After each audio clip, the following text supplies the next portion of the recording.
welcome to the NGE Shadowverse Open. We are on week number 4. 4 weeks of this. This is the 4th week, and we've had so many games of Shadowverse played up until now. And there's more to come. Man, just hearing you say that, that's so many games of Shadowverse just in these 4 weeks. Yeah, and we only get to see a portion of them too. So yeah. Lots like of people fighting and dying.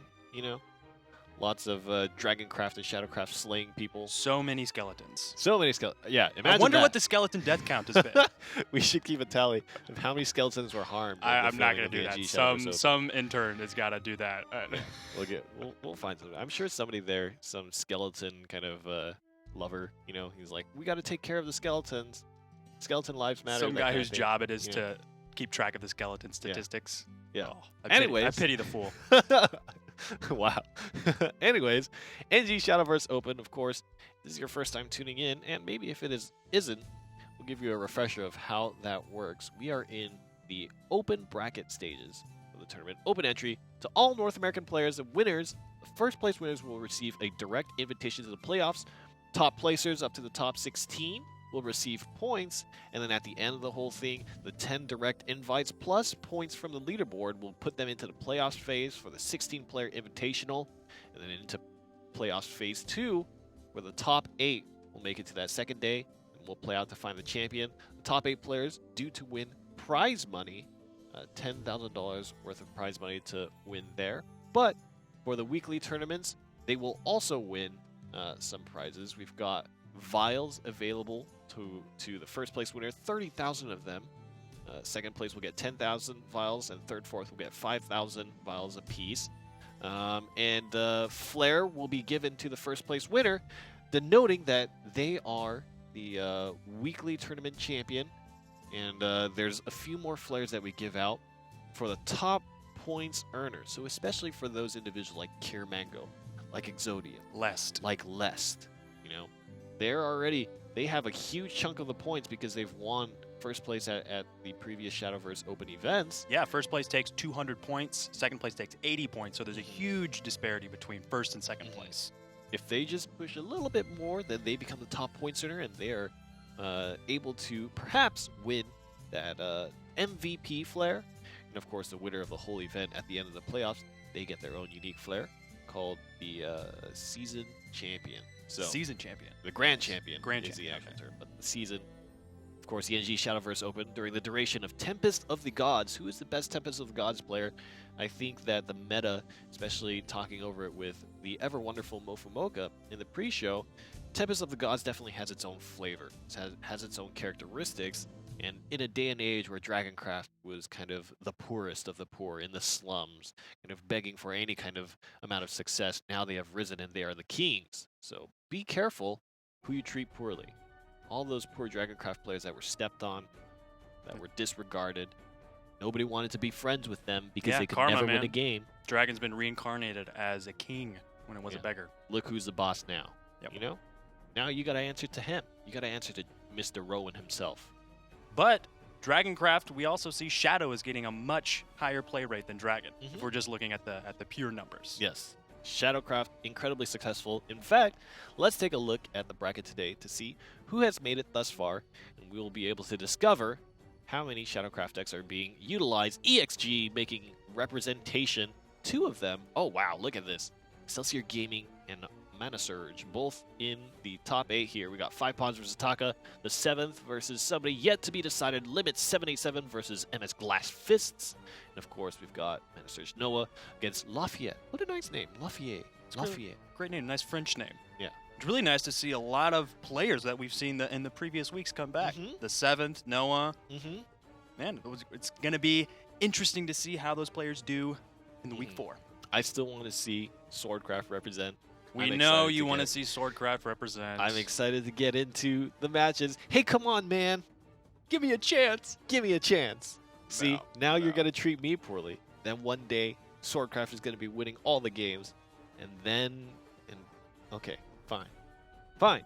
You know what? It's Bloodcraft. Bloodcraft is going to be so much better than Sword today. I'm calling it. Calling it. Belphegor, Soul Dealer, we're going to see all of them. There's an opportunity for a partnership here where Bloodcraft and Swordcraft are the two decks of the winning players. So can join forces to take down Dragon and Shadow.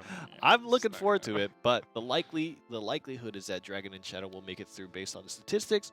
We'll see if that's the case. Of course, if you want to participate in the Shadowverse Open, you can go to our website, shadowverse.nge.io, get all the information about the rules, about who's winning, who's not winning, and how you participate, when the broadcasts are happening, as well as go to our social media channel at WatchNGE if you want to talk about, if you think Runecraft is the next thing. If you want to see more of them mutagenic bolts, you want to see some dimension shift. I completely forgot about that card. Yeah. It's such a good card. Oh my gosh. It's a great card. Yeah. It's kind of annoying, but it's great. Oh, it's so annoying. And of course, finally, if you go to our Twitch panels, you can join our giveaway. Make sure you do that. Get a chance at making your own free legendary 3,500 vials. Go ahead and check that Twitch panel to find the directions to that giveaway. And you will be gifted those vials. So great opportunities for you to go on your merry way building the Wallet Dragon deck there. But we have yet to see what the outcome of Shadowverse Open number 4 will be. That's right. We're going to get into it soon. Rainey and I were talking a little bit earlier today about Deepwood Anomaly in the Forestcraft decks. I'm going to make a Deepwood Anomaly deck after this. The yeah. animation Yeah, is really I didn't know this. Tell them. The animation is like this Tupac-style 3D, according to Mofu. You know what I mean? You got like the... I guess. and then when you swing for face and you get the killing blow, it has a different animation for when it swings face. Apparently does a, thing. Thing? Yeah. I'm just so excited. That thing? That's, I don't know. My hands just happen to be placed in a certain way to denote a certain action. What the nature of that action is unclear, but that's what I did. And it just happened to be. Unfortunately, if we do see Forestcraft today, it's unlikely going to be Deepwood Anomaly. It does have a pretty good synergy I've never with seen White it Wolf. in competition. Never seen it in competition. But White Wolf could pull Deepwood Anomaly, and if you have one on your hand already, you could play two of them on the same turn. Pretty neat, but still, it's a little easy to just get rid of two followers. You know what? I wish we had a Deepwood Anomaly pin. What are you wearing today? Why do Lucifer. I even ask? Yeah, why do you even ask? Like, why did you ask? Why do I even ask? What a tool. Kind of see it. It's always Lucifer. God. Yeah, it's my lucky pin, man. See, the last 2 weeks I was using Ding Dong. This time, I'm back to the Wind God. I think the Wind God is so cool. Wind God's pretty sweet. Wind God's so cool. I just like the idea that every turn you just get stronger and stronger. Of course, typically she just gets killed. Yeah. Let's ignore that part. But we do see it in a lot of Shadow decks, Wind God. Yeah. It's like the 2 less cost Ector, pretty much, getting to buff all your followers on your board. Yeah. And you can continue buffing forever. Hey, Ector's pretty good. I can't, last week we saw so many top decks, as well as just killing blows involving Ector. Mofu talked about it a little bit, but the ability to both have maximum board clear in terms of filling your board with zombies if you have the board space, or if you don't have the board space, at least buffing up all your followers already. It's just such a strong. Yeah, that's why Death's Breath is such a great synergy. Getting 3 zombies on your turn, on turn 6, and then on turn 7, Ector comes and can buff them up if they don't get cleared. We're going to be jumping into the round of 8 very, very soon. This time around, I think the players moving through the bracket a little bit quicker. And would love to see the first match ensue. I feel like today is a day. So there's been a back and forth between EXG and Mana Surge. I feel like constantly throughout the Shadowverse Open. They're pretty neck and neck in the points. They're second and third place at the moment. Shadow Nexus is still on top. Shadow Nexus, yeah, by at least 150, 170 points, give or take. I feel like it'll be interesting to see which clan will join them first. There, whether it be EXG or Mana Surge, or if one of the unassociated players will make it there before them. So let's take a look. Looks like it is going to be Swordcraft and Havencraft facing off against each other. Ooh, I like this Storm Haven deck. Birdsong, Dogma, and Grimnir. We see Grimnir a lot in all the decks. And the Swordcraft deck is got 2 Luminous Mages, not a great curve. We'll see what Taka has to answer that. Oh, I nearly thought they were going to get the old curve there. The 1 to the 2 to the 3. But unless the draw goes well, let's see. That's a lot of pressure on the board for 5 pawns. Going to be able to bring out the Maid Leader, and drawing Albert is really great. So a lot of solid 5-turn options here. Definitely the card you want to draw. Especially going first, having 2 Luminous Mages, I think is fantastic. Dark Jean, of course, on the top side there. So there's been a... using Dark Jean in the context of a Stormhaven deck has actually been pretty popular recently. And Dark Jean just in general, I think people are kind of comparing it to Lion Spirit just in the sense that you get the AoE 2 damage board clear. But Dark Jean, you don't have to spend that Evolution Orb to get that effect. So I think a lot of people... Yeah, didn't cash the Floral Fencer. So I think a lot of people have been just preferring to use Dark Jean over Ancient Lion Spirit. Not really clear. I think there are advantages and deficits to both, but Dark Jean is certainly the area of investigation as of recently. Gotcha. Well, we saw in the mulligan that Taka did get rid of Ancient Lion Spirit. Notice that card. So he's running both. Dark Lion Spirit, yeah. Straight for face. Definitely the card. Smart. Yeah. Yeah, going for face right here. He could have summoned Luminous Mage, gotten an extra 2 followers on the field, and evolved the Knight, and then swung for face for 4 damage with the Fencer, but I think the 8 damage he had combined here was definitely a lot. It's such a good choice to use the Floral Fencer and the Evolved Albert as well. Of course, the Banish effect, typically from Cudgel, as well as something like Blackened Scripture, which are both in hand for Taka, can only really apply to toughness that is 3 or less. So being that healthy is actually huge. Gonna get the old Jay Lino on the enhanced cost, and this is a lot of pressure coming down. I think the only unfortunate reality is there wasn't a second Albert there that would have closed out the game immediately. Right, and 5 Pawn still has an Evolve Orb that he's sitting on. And double Luminous Mage. It's as easy as dropping Luminous Mage and evolving the Knight, and you get a huge boost. 4 health is not difficult for Swordcraft to push. Definitely. There's a lot of cards sitting in the hand for Taka. We'll see what he chooses to answer with. He's got Priest of the Cudgel. Real difficult card to play in this scenario. There's not great value that it's going to be. Here comes the Dark Jean. There it is. Look at the forward to give it rush. He's unfortunately going to have to trade in. He's really playing the odds. 5 pawns could have Alwedas in the hand, and that would be a game. We'll see what he draws right here. Yeah, there's a lot of opportunity for the game to just be over.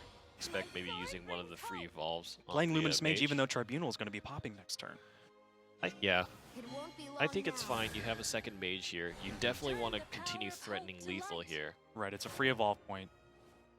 Let's see what the draw. Oh God! It's gonna be the Cudgel on the draw. So the question is, how do you want to allocate this next evolution orb for Taka? Follow Dogma. There it is. Blackened Scripture gets drawn. Definitely clearing the board as much as you can at this point in the game, making sure that you take as little face damage as possible when you're sitting on only 4 health versus Swordcraft is 20. There's been a lot. Oh man. Wow. A lot of pressure put on the board, and that's Alwedas on the top deck. Yep. Going to bring these talked to about a close. it too. Yeah. He called it. It could have been one of anything, right? Right. There's a few options. Yeah, even something like a Novice Trooper. Novice Trooper, yeah. Yeah. Almost any kind of storm card. And that's why we're talking about, Evolution Orbs for Swordcraft so important, as well as 4 damage is easy reach for Swordcraft. Very easy reach. They have so many storm cards as well. And the fact that you have double Luminous Mage also helps you preserve those Evolution Orbs. And it's just, that was basically a perfect situation for a Swordcraft hand. Yeah, that's definitely the matchup and the situation that Swordcraft wants to be in. There wasn't a great curve for Taka. And Swordcraft was really able to run away with the game. Yeah, so 5 pawns will go up 1-0. We're going to have to see what 5 pawns alternate deck is. But a good win for Swordcraft and positioning it to do very well moving on to the semifinal stage. So it's going to be Shadowcraft here. And Taka's going to stay with his Haven deck. We'll see how it can answer all the skeletons that are going to be on the board. I think that for the opening section of the last game there, Taka didn't really have ideal options. perhaps specifically against Swordcraft, but there just didn't seem to be very much value in the cards that Taka had in hand. I mean, none of them were really relevant to the situation. You know what I mean? Right, and now we're seeing 5 pawns with the perfect Shadow curve. Skull Beast into Lurching Corpse into Prince Catacomb on the next turn. There is a Blackened Scripture in hand for Taka, so he's going to be able to banish a lot of the pressure that's going to be coming out. The cards he does have in hand, Birdsong, those aren't going to be able to come into real effect until turns much later in the game. And I think Shadow is the deck that can take advantage of that. All right. The Grimner comes down, and that actually is pretty strong in the sense that it's going to be hard to remove the Grimner unless there's a second Blackened Scripture or something like that. Right. And that's going to guarantee that cards are going to stick on the board, and now you're going to be able to play a 3-card Prince Catacomb, or rather, you know, and the Prince Not Catacomb a bad itself. turn at all. That is the play right there that makes this deck so scary to play against. To be fair, with the existence of something like Banish, you mitigate a little bit of the issue, and there it is, a Blackened Scripture on Grimner. You mitigate a little bit of the issue because it won't proc the last word, but still, you have to figure out how you're going to route the overflow of skeletons that's going to be barreling down your front door in just a bit. He does have an opportunity for Ward with the Hound next turn if he plays it with an Evolved Allied Follower, but I have a feeling like it's not going to be on the board for long. A second Catacomb, and of course the Catacomb last word effects actually just stack on top of each other. Yeah. So if you play a second Catacomb, for example, the Skull Beast and the Prince Catacomb here, when they die, they're going to pop 2 of them. Yeah, he's currently got 2 skeletons on the field right now. We'll see if he plays the second Catacomb right now. He might. His board, I mean, if he plays Catacomb, he might have too many skeletons and have to have some of them banished. He can definitely wait until perhaps the skeletons have all popped and then play the Catacomb to put again. Skeletons on skeletons. Yeah, playing the second Catacomb, having some followers with 2, some with 1, it definitely makes the ones that have 2 an easy target for banishment. And against Haven, that's a real problem with Cudgel and Blackened Scriptures. So we're in a situation now where something can be board cleared. Lurching Corpse is a thorn in the side of Taka here. Gonna have to figure out a way to well remove that while not risking. That's gonna clear the board, but one of the followers is gonna die as a result of the Lurching Corpse being destroyed. It's gonna be the Falcon.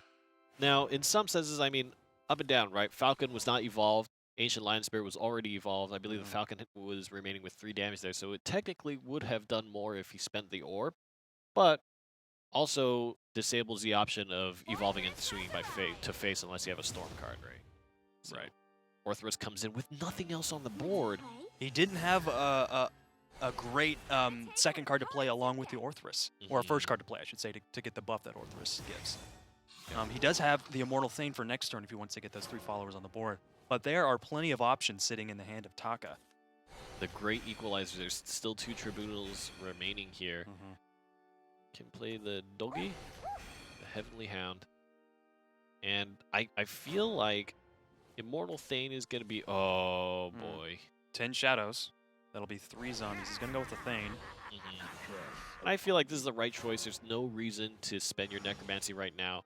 You're not at risk of taking a ton of damage. The whites are going to give you some good ability to kind of put pressure onto Taka, and then you can use Ector on another turn for the killing blow, right? If at least 1 or 2 of the followers are still on the board, Ector is going to be able to get some great value out of it. That's the last evolve point coming up from Taka. Yeah, he needs to wipe the board here, or he needs to at least wipe out one of the whites. Tribunal, of course, just going to put the White King in the hand of 5 pawns. Now, the interesting thing about this is playing the White King will reduce your shadow count. Oh, he's got Orthrus as well. He's going to play the White King. It's going to get the Necromancy. Orthrus, perfect 2 damage. And there's only 1 target here. So there's a second Tribunal, and that's going to be really important here to help mitigate damage. And the Falcon does not have a great target. He's just going to die if he attacks the White. What a great play from 5 pawns. So the dangerous part here is Ector could extend the reach so 3 swinging and +2 on each. It's going to be 4, 6. That's a 9 lot damage. of amulets. He's only got one space for another Needs follower. to wipe one of the skeletons. Oh my gosh. It's real close. The top deck is going to... Cerberus, oh my no. gosh. I think, so you've got 4 damage from Cerberus, right? And 2 damage there, so it's going to be Ector. So setting up for next turn, Cerberus could very well bring this game to a close. Oh man, the board clear, and just the threat of damage that's just sitting and waiting. If anything, Cerberus coming down, there needs to be a huge, gigantic draw here. What a shame that he doesn't have an evolve point to use on Priest of the Cudgel. Well, that's gotta hurt. Dark John kind of. There's not an answer that Taka has. You know? Yep. We talk about that card a lot, and there it was. And so it seems like 5 Pawns is going to take the 2-0 and move on to the semifinals. So Swordcraft is kind of making its way there. We'll see. You're the one that called it. I made fun of you for it. I apologize officially.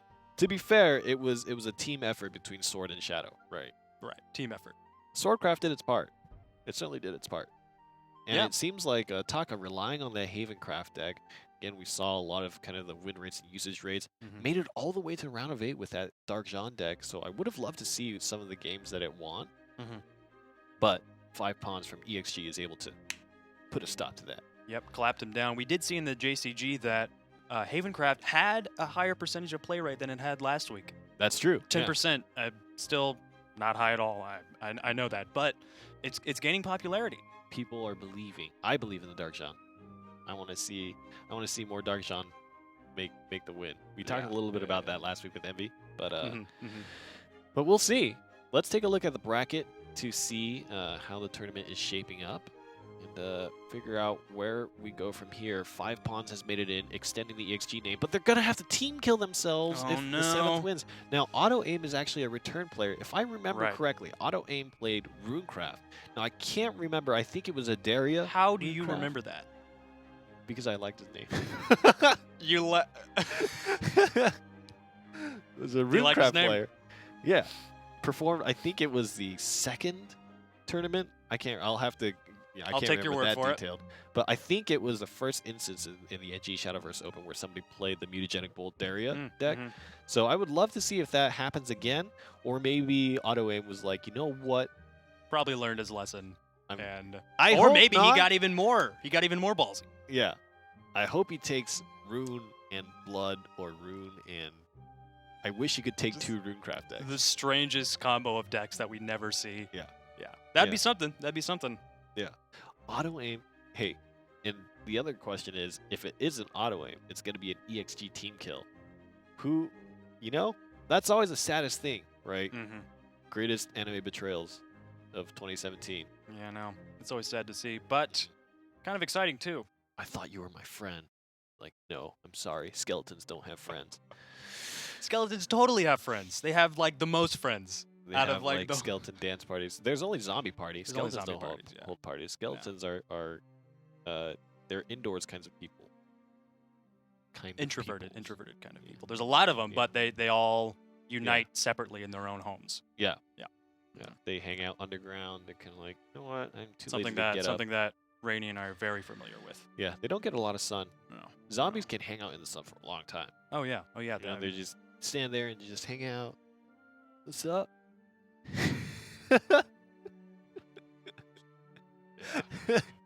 Why? I feel like every Shadowverse Open show we talk about skeletons. Talk about the skeleton. Like what? That's. I know. I like it. It's I like funny. it. I mean, when you make a card called Zombie Party, that's the best card name in the whole game, I think. Zombie Party. Like what? Yeah, I mean, well, we need a card that you play it and it's like a bunch of zombies on the field. Like, yeah, that's great synergy, with Hector. But what should we call the card? Zombie summons? No. Zombie Party. Yeah. Oh my gosh. Zombie Party. That's it right there. That's probably how that meeting went. I'm waiting for the fan fiction of a Shadowverse zombie story. Of the Shadowverse leaders and they're in a zombie survival situation. If you write fan fiction, please make that. I feel like if we think about this, right? I think Urius would have to just be No, Urius is probably like the hope of the party, right? Because Urius is probably unaffected because he's kind of weird, like vampire-y already, kind of, you know? Are you talking about Urias or Urius? Urias. Urias, okay. How do you? Is that how you?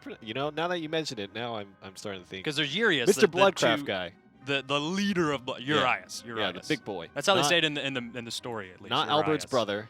Not Albert's brother. Did you know that? What? Urius, Albert's bro. Really? And he's like, oh, Albert's so much cooler than me. I'm super sad. And so that's like, yeah, he's Albert is like weird. the much more powerful brother. Yeah, like super handsome.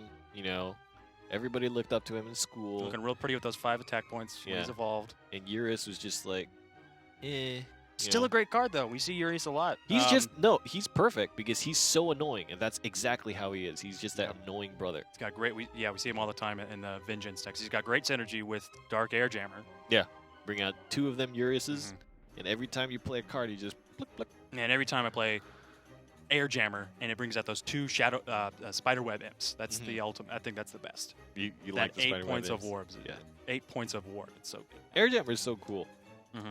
What a card as well, Air Jammer. Yeah, Why? It's just a blimp. We I talked want about this to know the last week. story about the Air Jammer. Like, it's just a blimp that just like, what does it jam? It's jamming the air. What does that mean? It's a military term. I'm assuming an air jammer. Is it supposed to like I don't know stop what it radio is. waves or something? Just kind of like an air blockade. I need to maybe? read up on all of this lore stuff, to be honest. There's a lot of lore, yeah. How can I roleplay properly if I don't do that? How can you cosplay a dark air jammer if you don't know what it is? I identify as a dark air jammer. Can you imagine someone with like a costume of just walking around a con with? That would actually be super cool. I would not recommend them they do that for the Yeah, props if you could do it well. I probably wouldn't even guess. If I saw that, I'd be like, what? What are you? What are you? All right, Why coming are into you? game 2, Otto Aim versus the 7th. We'll see what this match will unfold as. Otto Aim is on the Swordcraft, and the 7th is on the Shadowcraft. Double Genos in the hand of Otto if it's Aim. Swordcraft, Runecraft, I would be. Dude, you're a god if you sword, called that. 2 Swordcraft decks in the semis, if that happens. We'll have to see. It might be tough. I mean, as we know, it seems like the trend just to make it infuriating for us at the desk. All these cool decks make it to the round of 8, and then that's where they hit the wall. I feel like that happened last week as well. We did see some Sword last week. Yeah. Yep. But I think they just got cut out at the round of 8. This time, at least, we have 5 pawns moving over to the semis, so that's really cool in terms of representing it in another class. Right. Let's see if that can happen here. Shadowcraft versus Swordcraft. Yeah, there's a real difficult curve that the 7th has been given. We'll see if he can play around it. He's going to have to play the little Soul Squasher for tempo. By the way, I love how the title is Little Soul Squasher, but, I mean, why would you not say Lil? I mean, Little Soul Squasher. Lil? Yeah, it's her rapper name. Ooh, 3 damage from the zombie party. Real great to take out that Grimnir. Yeah. Catacomb gets installed. So Soul Squasher will become Little Skeleton. Don't we all become skeletons? Yeah. So we already are, I suppose. Deep inside, we already are skeletons. Yeah, definitely. Oh, Grimnir. Pretty good. I actually like that. Just, Zombie Party does 3, but to swing the Grimnir down a little lower, you're not giving him the value. Just clear the board. There's no reason to save ward health. Orthrus could be played. That no matter what you kill a follower, it's just a question of whether you kill the wolf or you Eeny, Meeny, Miny, Moe, or the Maid Leader. Orthrus kill? It's a chance. It's a chance. You already got the Catacomb that has the zombie. Shadow Reaper. Oh, we'll spend the zombie party to have. Shadow Reaper comes down, and I think this is good. Yep, trade out the Jay Leno. Have that Shadow Reaper up to 2/2, and the skeleton to trade as well. Doesn't like the Maid Leader at all. There is an Albert and a Luminous Mage in the hand of Otto Aim. He's got some options for turn 5. Really great curve. And again, we see a situation where Swordcraft has double Luminous Mage going first. is actually so strong because you hit that turn 5 and you're able to immediately trade out that evolve and stay on top of kind of the resource game. That's right, but the 7th already has Shadow Reaper on the field. Troublesome indeed. But likely means because of the tempo that Luminous Mage is going to provide auto aim, probably going to allow him to clear the Shadow Reaper, maybe taking a hit here. Right. He's got Cerberus and Orthrus. Orthrus would be so great if it hit the Evolved Mage instead of the Knight, but that's a 50-50 chance. Cerberus would stay alive with 1 health point if he evolved an attack into the Luminous Mage. But he does have a little Soul Squasher as well with 4 shadows. More than 4 shadows. Got 5 shadows. He's got 5. To be exact. If we're being particular. Yeah. Which we should be. Little Soul Squasher. Coming out with new mixtape. Dropping the mixtape like it's hot. Yep, there it is. Goodbye, Luminous Mage. Such a great card, man. That's so much value. Probably one of the stronger effects that isn't necessarily like directly giving you a win, but in terms of tempo, the little Soul Squasher effect is so effective. It almost single-handedly got rid of the Goblin Mount Demon because we saw that card a lot because it's got such great value when you evolve it. But if that's your only card on the field, it's the prime target for a little Soul Squasher. Gonna use the powers of the Mad Cyclone to try to stymie the aggression. Definitely want to get rid of that Shadow Reaper. Do not want that ramping up anymore. Maintains 2 health, but that's still going to allow Orthrus to swing through a whole soul swing, getting the Knight. Good value here. Still opportunities to go face a second Orthrus and Cerberus in hand. There's a lot of really great options. Shadow is starting to run dry a little bit, but the further you get into the game, the more you're going to expect something like an Ector to come up, right? It's just going to happen at some point. Eventually, right? yeah, the chances are in that favor. But even if you do summon an Ector, he doesn't have a lot of shadows. Yeah. I mean, he doesn't have a lot of cards that are going to get him shadows besides, obviously, the cards in his hand and Coco and Mimi from the Cerberus. The real trouble here is you haven't drawn into many Catacombs, you don't have board right now, and you spent your shadows. And so you need to slowly build up one of those things and then get the other, right? To try to maintain a good board state. Meanwhile, we're getting ever closer to the time where Albert starts drinking too much energy drink, you know? He starts going twice because he forgets that etiquette dictates that you take 1 turn, and you allow your opponent another turn, but Albert doesn't care. He says, I want to take 2 turns. In 2 turns, we will probably most likely see that Albert come out. And Luminous Mage, that was the last evolve point for the 7th. Yeah. Luminous Mage has really given Auto Aim a significant advantage in this game. He still has another Luminous Mage and that free evolve point still available to him. So there's the Maid Leader that you could play in addition to the Luminous Mage to try to help you draw out more late game options. The Luminous Mage will be able to clear out Cerberus but leave the Skull Beast, sorry. Right. It's going to be a nice and clean trade here. 4-5 for 5-4. Yep, But what is the 2 play point attack choice? and defense points. Okay, we're going to opt to get the Maid Leader, and I kind of like that. Right. You know, leaving anything on the board for Shadow is a little bit scary, but that Maid Leader drew you a second Albert. That's instrumental in finding victory. Now, there's only 1 more evolution orb left. Unless there's another Luminous Mage that can come on board, and then you have it survive another turn, there's not going to be a way to buff up Albert to give him that huge value off double swings on Evolve. Right. Sometimes players only run 2 Luminous Mages in their deck. We don't know if Auto Aim has a 3rd. It's likely, of course. And the 7th drawing just a Goblin right on turn 7. I think he was really hoping for an Ector or an Immortal Thane, for sure. Gonna trade out here. Skull Beast with 1 remaining. Wipes out the Knight. I won't lose again. Gobby's feeling hungry. Still keeping Coco in his hand. Definitely wants to keep that for when he's got lethal and can surprise Auto Aim, who could have totally forgotten that he's got Coco in his hand. Gonna be able to wipe out another here. At your service. It's Katana Unsheathed. What a great turn for Auto Aim. He cleared the board and set up perfectly for the turn 9 Albert with the evolve point that he's still got. Oh, and it's a Unica. So the dangerous thing here is shadows are starting to build up for the 7th. But Right. as we said, because of the state of the game, the 7th doesn't have the option to build resources as quickly as he would like. And so now with Shadow, you've lost board control, you know, and the draw isn't really helping you here.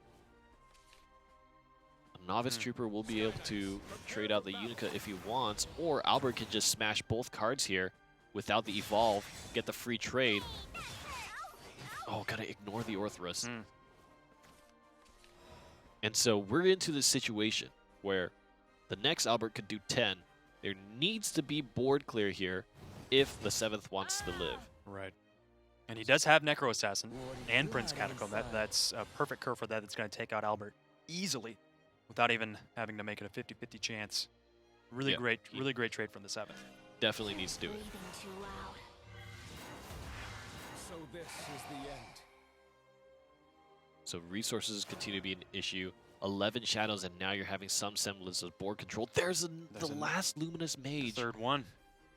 But what is the play here? Luminous Mage down first, and maybe the Novice Trooper to help board clear. If you... Okay, he's going to go for the Luminous Mage evolve. Smashing Necro Assassin. Auto Aim could know that the only card remaining is Coco. He could have kept track of that. Yeah. I would hope, I would assume that he did. Shadow Reaper, not going to help. Not much. He needs to board clear everything if he wants to live. Yep. So Albert is going to do 10 the next turn. And is there a way to do that? I don't think there's a way. Point. I don't really think there's a way. Yeah. At the most... Yeah. No, he's not going to have enough cards. No. Albert evolved on turn 10. Or, excuse me, play Orb 10 and is going to be able to take this victory for Auto Aim. And Sword really showing up in this tournament.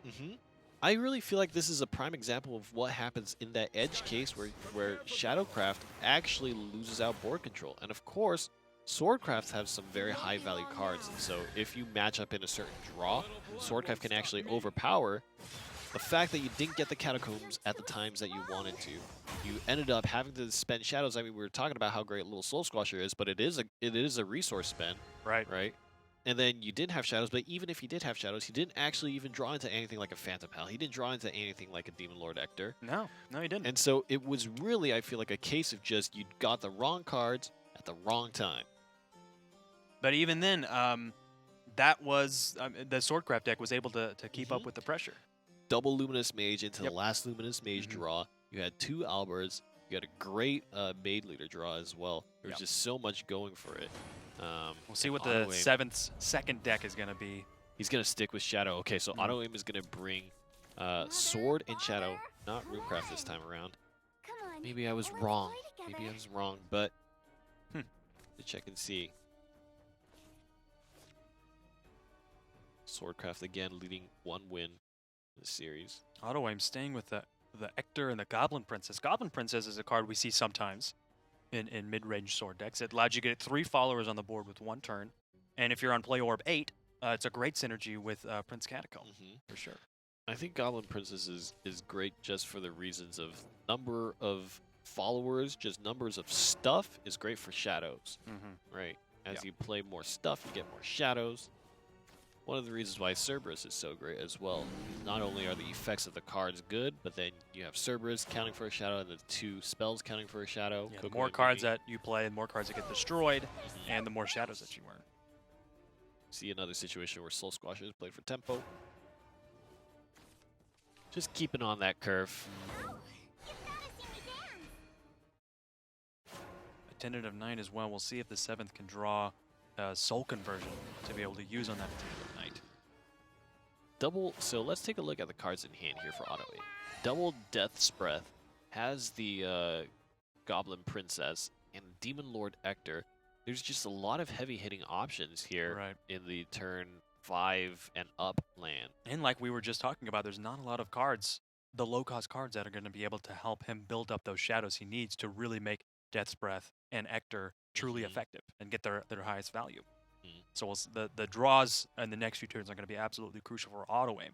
Whereas the 7th has got a pretty decent curve. He's got Attendant of Night into Orthrus and Shadow Reaper if he wants to throw that in the mix as well. So he's going to try to throw Shadow Reaper in here. That's to, I think, catch this trade. And then on the next turn, perhaps figuring out some way to play Orthrus for a buff. Oh, and the Orthrus is going to be able to take out the Shadow Reaper. Yeah. That's such a good play there. Oh my gosh. There it is. Yep. And the Shadow Reaper big boy gets another 2. Evolving it, that's 6 damage to face I right feel there like with that's 4 illegal. defense. You know, typically Shadow Reapers, like, they work hard. You know, they go to the gym. Yeah. They pump irons. They work hard for their buffs. But this Shadow Reaper cheated. He just took the easy way out. Went to the back alley, met Orthrus, and was like, hey. Hook me up, man. Yeah. That's what Reapers do, though. They just steal the souls of their allies. Yeah. Not cool, Shadow Reaper. 6 damage on that guy. Goblin Versus Prince is going to be able to take that out yeah. and get the Goblin King in the hand of auto aim. Happily traded. And there it is. And with Lyrial Archer, that's a great turn 6 that auto aim has, being able to evolve, summon the Goblin, get 5/5 ward, and then evolve the Lyrial Archer, 1 point to damage, and then 4 for attack on the follower. That's a really great turn 6 play. The interesting thing here is the fact that the Princess got traded out means that there's no real incentive to use a Necromancy on the little Soul Squasher, which is going to maintain Shadow Count for the 7th, which I think has a chance to be relevant in the near future. So we'll see if that ends up playing out. Currently, I feel like auto aim is not quite in the clear yet, but we are getting to what we identified as kind of the late game turns where it starts to be a few great options, right? Cerberus is still in hand for auto aim as well. So that seems to be the most likely play to try to help himself gain shadows. Absolutely. Get some control. Just gonna go 3 to face and puts auto aim in a really dangerous position. The advantage that the 7th had was the amount of face damage that he got early on, right? Through that huge Reaper play. Needs to figure out a way to leverage that as best he can. Ping on the Cerberus, 4 into the Orthrus. And there's a Catacomb that auto aim just drew this last turn. With these 4 followers that he's going to have on board, it could be nasty. He's going to trade into the Cerberus. Good choice there. But there's still 2 followers that Catacomb could use next turn. Yeah. Depends on what removal there is. That ward is real annoying here, especially for the strategy that the 7th was going for and kind of leveraging his advantage. Now you have this 5 health ward that's standing in the way. Right, and Death's Breath, it's tricky because you won't be able to destroy the Goblin King. And he's got the perfect amount of shadows for it. Normally that's a great play, but he's going to have to go with something else. Yeah. We talk about shadows as a resource, and this is the exact situation why. You play the Soul Squasher, or do you save for something else? He could play Soul Squasher, Coco the Soul Squasher, and evolve it, and then that would be enough to clear the board. That would still only be 3 play points. But that's 4 shadows that's gone away, and you won't be able to use Death's Breath in the coming turns until you build up those shadows again. You gonna mess with me?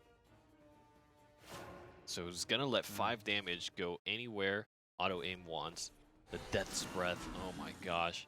I feel like you have to be pretty comfortable with just swinging face here. Right, and the 7th could have evolved the Attendant of Night, attacked into ward with Coco, and that would have killed the Goblin King and put the Lich on the side of the 7th, but he chose not to do that. No, there's an opportunity. Wanted to save that Evolve Orb. There's an opportunity to Necro Assassin up situation, but still not quite enough reach to take out the Goblin King super cleanly. Yeah, and even if you destroy Follower, that's an Ector in the hand of auto aim for next turn. It's going to be real difficult for the 7th to deal with that once it comes out on the field. So shadows are a little bit lacking for auto aim, but the 4 warded cards here are just so strong. The ward does have, it does give a perfect target for the Attendant of Night. It can't attack into followers unless they have ward. There's a zombie party taking down the 5 toughness ward, which was really the biggest problem here for the 7th. Yeah. Trying to reach 5 damage. That's going to be a lot of damage coming out next turn with the Ector if that's what he chooses to play. So Or he could Prince Catacomb. he and could get Prince Catacomb. He could play both Prince Catacomb and Cerberus. And that puts the Coco and Mimi in hand with this kind of board control. Could be real tough to handle.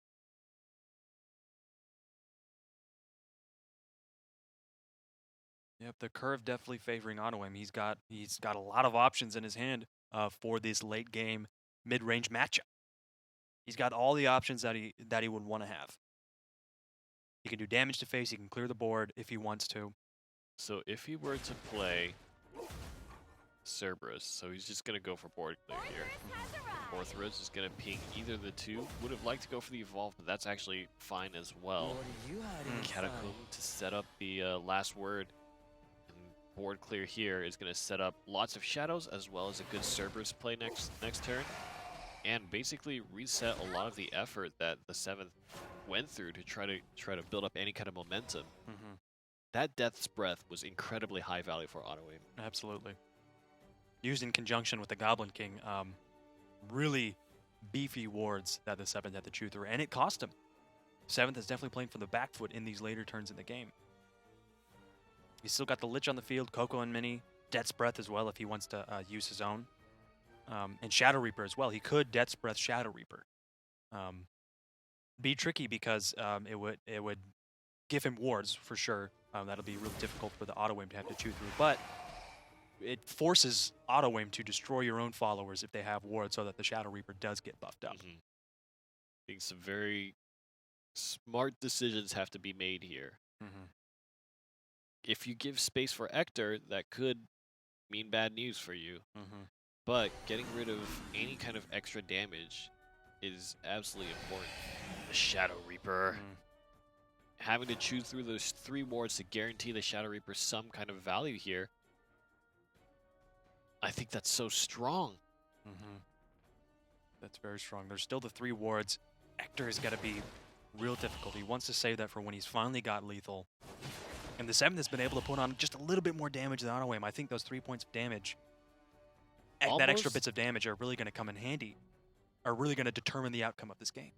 I almost feel like it's getting to this really dangerous situation where Prince Catacomb putting the skeletons on the field kind of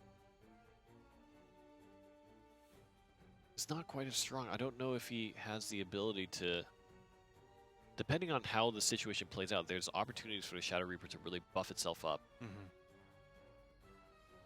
So Auto-Aim has to make sure that he board clears in a smart fashion. So Skeleton, Shadow Reaper is going to proc 1. Going to leave, maybe trade into 1 more of the zombies here, but he could Cerberus giving Coco and Mini. He might want that. He's definitely going to want those Coco and Mimis to come up, but Ector here, he really wants to board clear. He knows he has to do that. But the more he board clears, the more the Shadow Reaper just gets stronger and stronger. Yeah. And there's certainly an opportunity for, oh my god, that was so smart. 5. He's got, of course, 4 extra damage, 9. And he's still got the 1 ward, so Shadow Reaper can't go for face. So he could just barely out of range. And that changes everything. Barely. The 7th is going to have to board clear just as effectively as Auto-Aim just did, because Auto-Aim has got lethal next turn.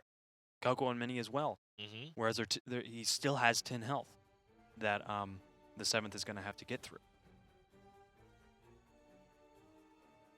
And if you Mimi the zombie with the ward there, you're just putting another zombie on the field, and that's just an extra 1 point of damage. It's both players are bleeding out here. Yeah. I mean, the fact that there were so many ward options for Auto-Aim is really evened out the game here. And the 7th, unfortunately, has not had that same kind of fortuitous hand. There's no way to stymie the damage. Maybe the Necro Assassin for something, trying to get rid of the 5. Oh, it got the Ector. Wow. 25% chance. Oh my god, and he still has Zombie Party that can pick away on probably a Soul Squasher to not summon another body. He's going to allow the Skeleton, and maybe he's going to trade in the Shadow Reaper, or he's going to allow the Shadow Reaper to swing into one of them. At this stage in the game, those are the risks that you have to take when you're playing at this level. Oh my gosh. Still one Death's Breath in hand. Oh, and a Sergeant. Oh, man. And this is what we were talking about with how Auto Aim's game has been playing out, is just an overflow of wards, and that just keeps slowing down the 7th again and again and again. Yeah, Now, the Death's Breath and the Shadow Reaper that the 7th were able to get on was absolutely crucial. The problem here is you want to play Cerberus because you want to make sure you remove that Shadow Reaper, right? Extending its life in any scenario is just not going to be healthy for you. Right. So using Coco and the last Skeleton here to take down the Shadow Reaper, definitely the smart option. You got 7 on board currently for the 7th. Right. Gonna have to end the turn here. What is the top deck? Oh, good. They both top decked a Sergeant in the past 2 turns. So 16 shadows is plenty for Auto Aim to play with. The 7th has 10. Could trade the Skeletons into the Sergeant, Zombie Party the Cerberus, and then go damage for 3 face. That's a great turn. And you get 3 zombies on your side of the field as well. I think that's what the 7th is going to like to do this turn. Zombie Party. Man, 18 shadows on the side of Auto Aim. Both players emptying their hands at this stage of the game. There's not a lot of card draw. Slowly but surely the reach is getting closer and closer and closer. So here's a big turn, Death's Breath into the Orthrus. Is gonna wipe a good bit here. Oh. Oh. Man, a 1 out of 5 chance that it didn't get the follower that had 2 defense. He's gonna need to find some damage. Necro Assassin could take out the buffed up zombie, the one that has 4 attack. I don't know. So he's gonna have to throw. Necro Assassin can take down one of the wards here. Probably gonna go for the 4 damage one. Yeah. And then you throw 2 cards each, so 1 damage will remain, unless you use. So he could effectively Coco. clear the board. Yeah, unless you're right. Unless you wanted to use Coco. Getting Unicorn on the board could be great too, especially if you only leave Orthrus up. Auto Aim does have Mimi in his hand, so that could get rid of Unico. But being able to heal for 2, I mean, that's going to make all the difference. Yeah, the healing could put the 7th just out of lethal for 1 more turn. 1 zombie will live. Do you? I take it out. Yeah, kill the Orthrus. I mean, it's so tempting, right? You swing for face 5 is like It's a real good easy to place reach. to be in, but even then, you don't. The 7th doesn't know what his next draw is going to be. Yeah. And he's only got 4 damage on the board. He's going to go for face. He goes for face. He's really hoping for that Cerberus top deck. I think they both are. Goblin Princess. He's feeling hungry. There's 4 damage here. It really okay. It's gonna go down to 2. Now this. Oh, Sergeant, no. Okay. And But there's there's still still only just 5 5 damage that Auto Aim has. Oh man. Oh man. All these weak followers that have been flooding the They've board. run each other out of options. Oh man. They're literally living paycheck to paycheck, if you will. The 7th has 20 shadows. The Auto Aim has 17. This is where you want the Tyrant, but no one's running the Tyrant because this doesn't work in this deck Oh my composition. God. If only you could take a halftime break and change out your deck while maintaining the game state. I'm gonna take a break. Just change out my deck real quick. That would be Can I do interesting. that? What is it? Oh my gosh, God. no way. That's it. That's the That's game. it. I am Mad Cyclone. With the Grimnir finish. Oh my God. Oh. That is that. You know, I can guarantee you, if we could see the chat, there's just one thing that's just gonna be scroll in the chat. What's that gonna be? And it's gonna be Mad Cyclone, by the way. Mad Cyclone. Mad Cyclone. Man, what a series. I still can't believe, where were all the heavy hitting cards? What they just kept drawing like the stupid little sergeant. You know, no offense. Auto Aim had a great Ector play. That's true. And then the 7th had a great Necro Assassin play, getting That's rid of also that, true. getting rid of that actor. They just never got the card that was like really going to give them the impact to push through the board control and really get heavy face damage in. Until both players were forced to figure out how can I need to clear the board? How can I do it most effectively? And that's what the game became, was math. Yeah. Figuring out exactly how to clear the board, how many skeletons are going to come up. Yeah. Well, I can't believe what we're seeing, but the semifinals is going to be filled out now, or at least the top half is going to be filled out with 2 Swordcraft players, and unfortunately, maybe fortunately, depending on how you look at it, when we refer to the bracket here, 5 pawns and the 7th won't have to team kill each other, but auto aim will move on.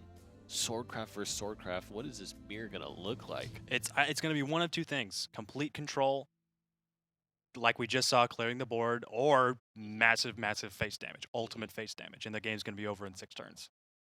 In 6. You're I'm calling it 6. 6 I'm turns. writing that down. Oh, I just said the first Sterling number that came to my head was 6. Don't stop writing it down. 6 turns. Oh my god. No. You're making it hard, man. Making my job hard. Oh man.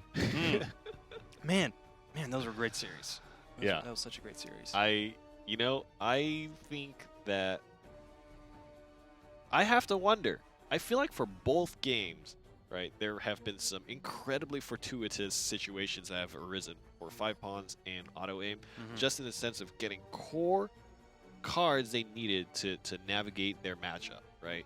In the Swordcraft matchups, getting Luminous Mages, going first, being able to draw the Alberts at the right time and utilize them and at least evolve them in most cases, despite the fact that you go first. Right. Which is so important.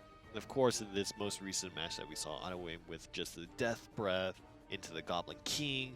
And I've seen a lot of decks run the Goblin Princess. I haven't really seen the Goblin King get that much value, but certainly in that match it was super important in terms of drawing out options from the 7th and kind of running him out of that resource. Right, and so now in the first semifinals game, we've got Sword and Shadow versus another double Sword and Shadow.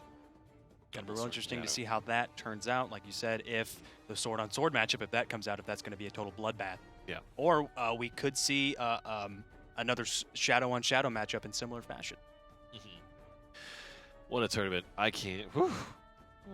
And to be fair, right, I feel like already the Western, at least this iteration of the Shadowverse Open, last week was pretty closely mirroring the JCG, but this time we are diversifying here.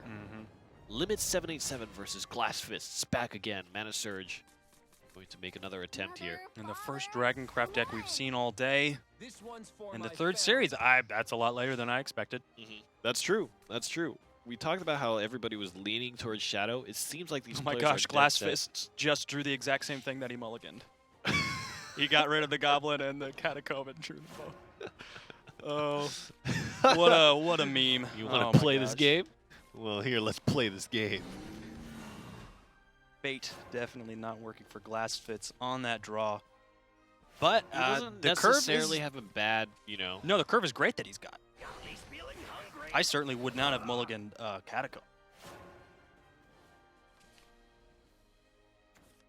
Can't keep relying on you. Ayala early on. Hmm. Oh, God. Yeah, really great play. He's got Oh, Sybil in no. his hand as well. Oh man, such a great card. But that is the 2 extra followers for Catacomb. Definitely going to ramp up that damage in the coming turns. There is Grimnir and Rahab, so plenty of ward that Glass Fist is going to have to chew through. Rahab keeping the Ayala alive. Now, this is super dangerous. If you play Orthros, it might just hit Ayala, and then you are accelerating the Yeah. Dragoncraft player because then Sybil comes out. You then might as he's well have at just lost the game 7 right play there. Points. and you Oh, start it takes a crying. Rahab. Really Ooh. nice. Man, oh jeez. I mean, it's still a lose-lose situation, right? Because Ayala down can still swing. Honestly, it's just Ayala as a card. Right. 3-4 going for face, and I think Glass Fist is really holding on to the concept that he wants to be aggressive early. He really knows that that's exactly what he had to do. That's the matchup. That's what makes this the ultimate rivalry, is how aggressive Shadow is and how much Dragon needs to heal and needs to ramp up to get to it. That's the staple of this matchup. So if Sybil, okay, kind of opposite, skip the Sybil. So next turn, you're still going to be able to play Enhanced Blazing Breath to kind of wipe as many of the skeletons that you can get here. Maybe proc one more skeleton. They didn't want to trade the Aelia into I guess the Skullbeast, the evolved Skullbeast. That would have given him the orb that he needed. But I guess getting to clear 2 followers, because next turn, unless a Glass Fist destroys the Aelia, then he's going to be able to attack again. A really great choice from Limits. I like spending that Breath of Salamander, especially because you drew every single one of them. Just start using them. You know, you have so many. Cerberus with the Evolve on turn 5, so strong, especially going second. Going to be able to take out Grimner, swing for 3 on face, and the next turn you even have Coco and Mimi. Maybe even swing 1 if you really want to get that board control, but I think at this point pumping up Dragon anymore is actually hurting you. Bringing Limits down to 10 health on the 5th turn of the game. Aelia is going to have a great trade here. And that's a Sybil or Breath of the Salamander if he wants to do that. Sybil evolved, being able to take out one of the skeletons and heal him up. A really great choice for Limits. This heal coming down at this time. Obviously with Phantom Howl, Evolve Coco Mimi, you've got a reach of 9 at the very least, right? And so this heal will be super helpful.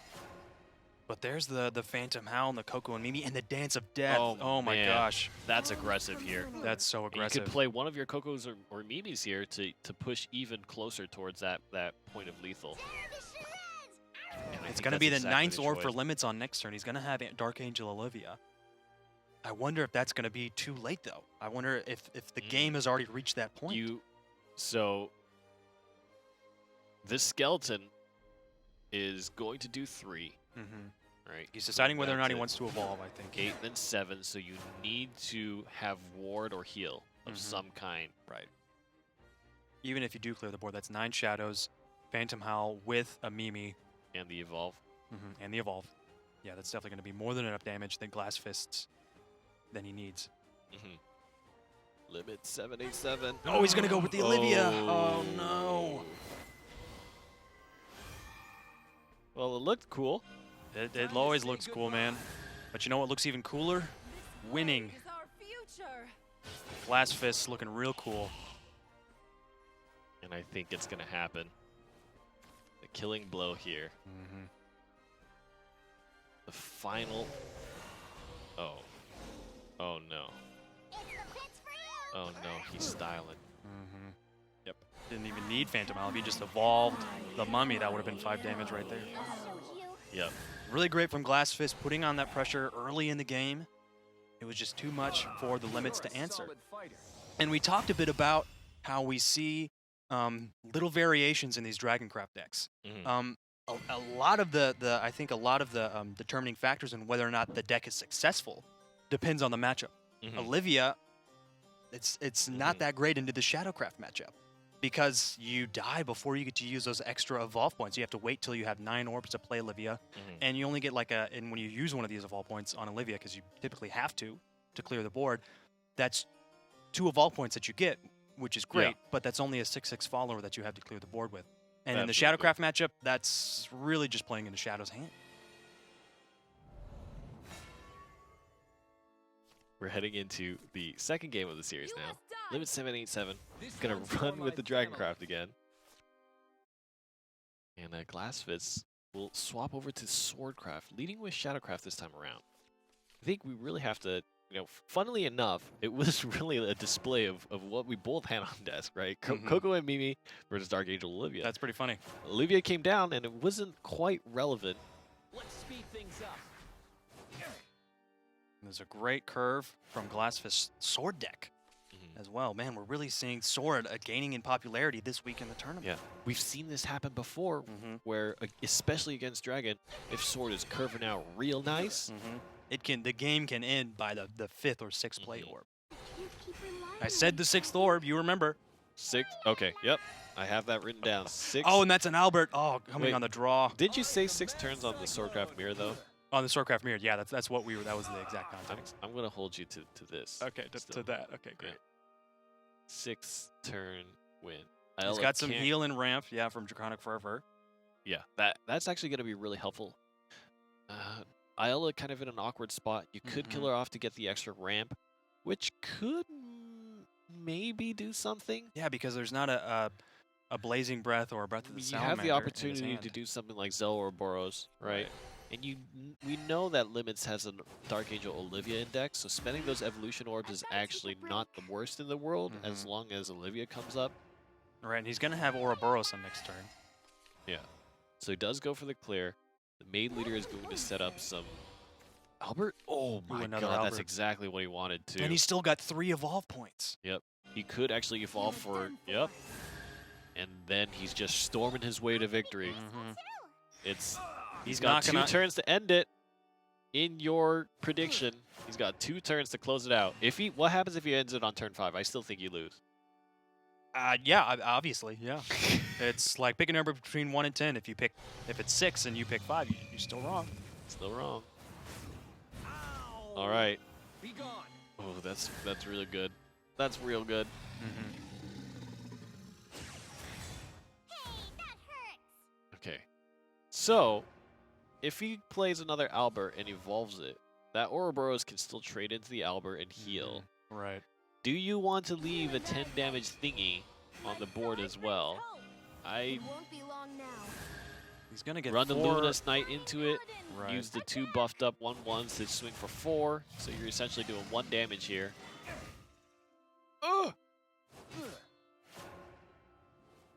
he's still got 2 evolve points and 2 Alberts He in can hand. Ouroboros again, right? Take that Luminous Mage.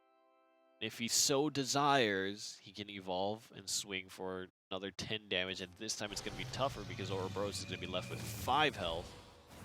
Not quite so easy to remove. Oh, and the Dragon's Nest, restoring 2 defense.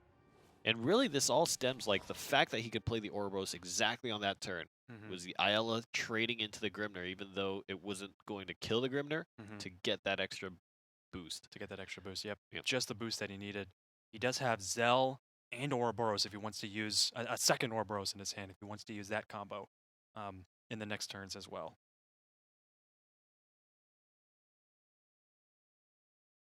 The turn from Glass Fist, he's got 3 Alberts in hand and the Jay Leno. Ooh, what a decision. He's probably just going to go for face damage right here, leave him with 3 He has to clear board because he knows that it's going to be lethal if he doesn't. And the fact that he has another Albert in hand, barely.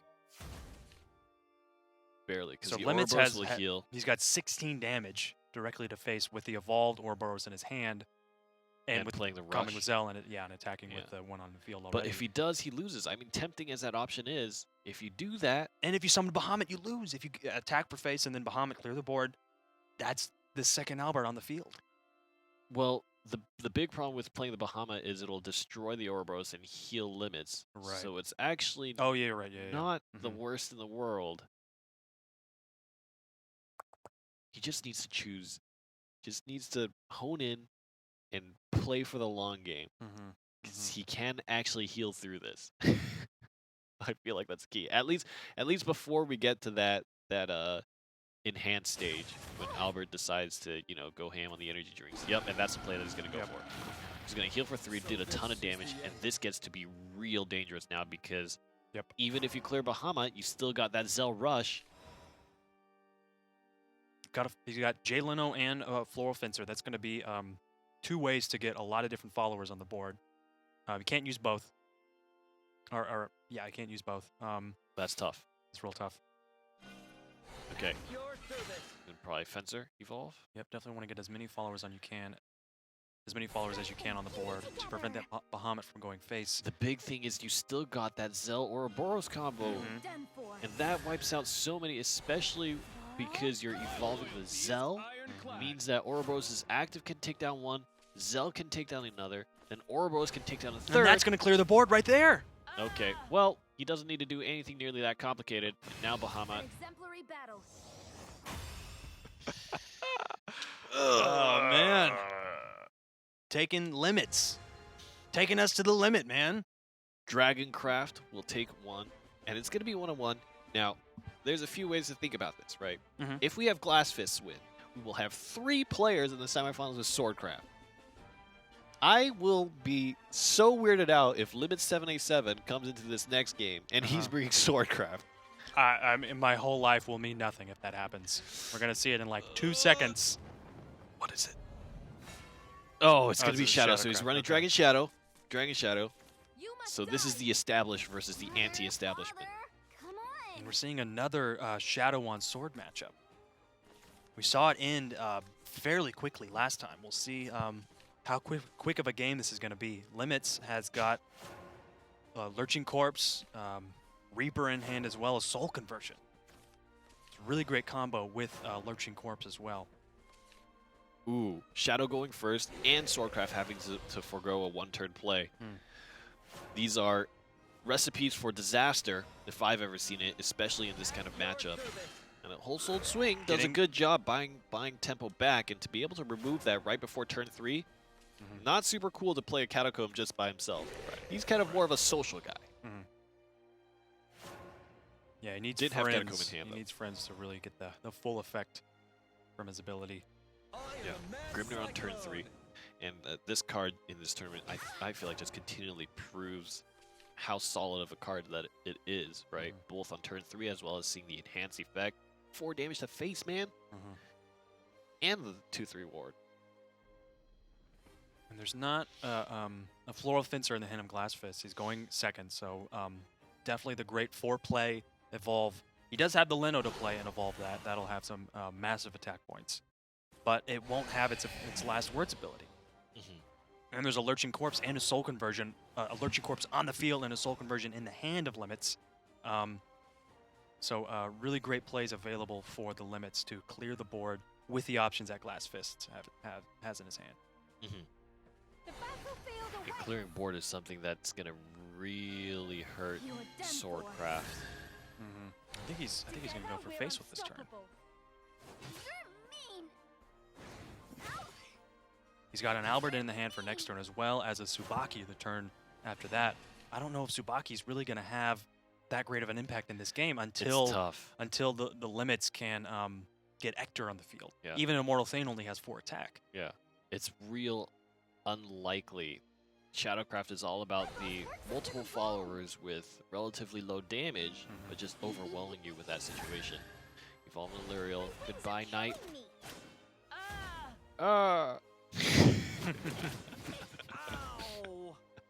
Crying out with pain. Oh, you gotta leave the boy? He's going to leave the Trooper. Okay, so that means that there's a potential of 9 damage to just be barreling down. Plays the Mummy without the Storm. There's a lot of... Oh, yes, of course. That was a thing.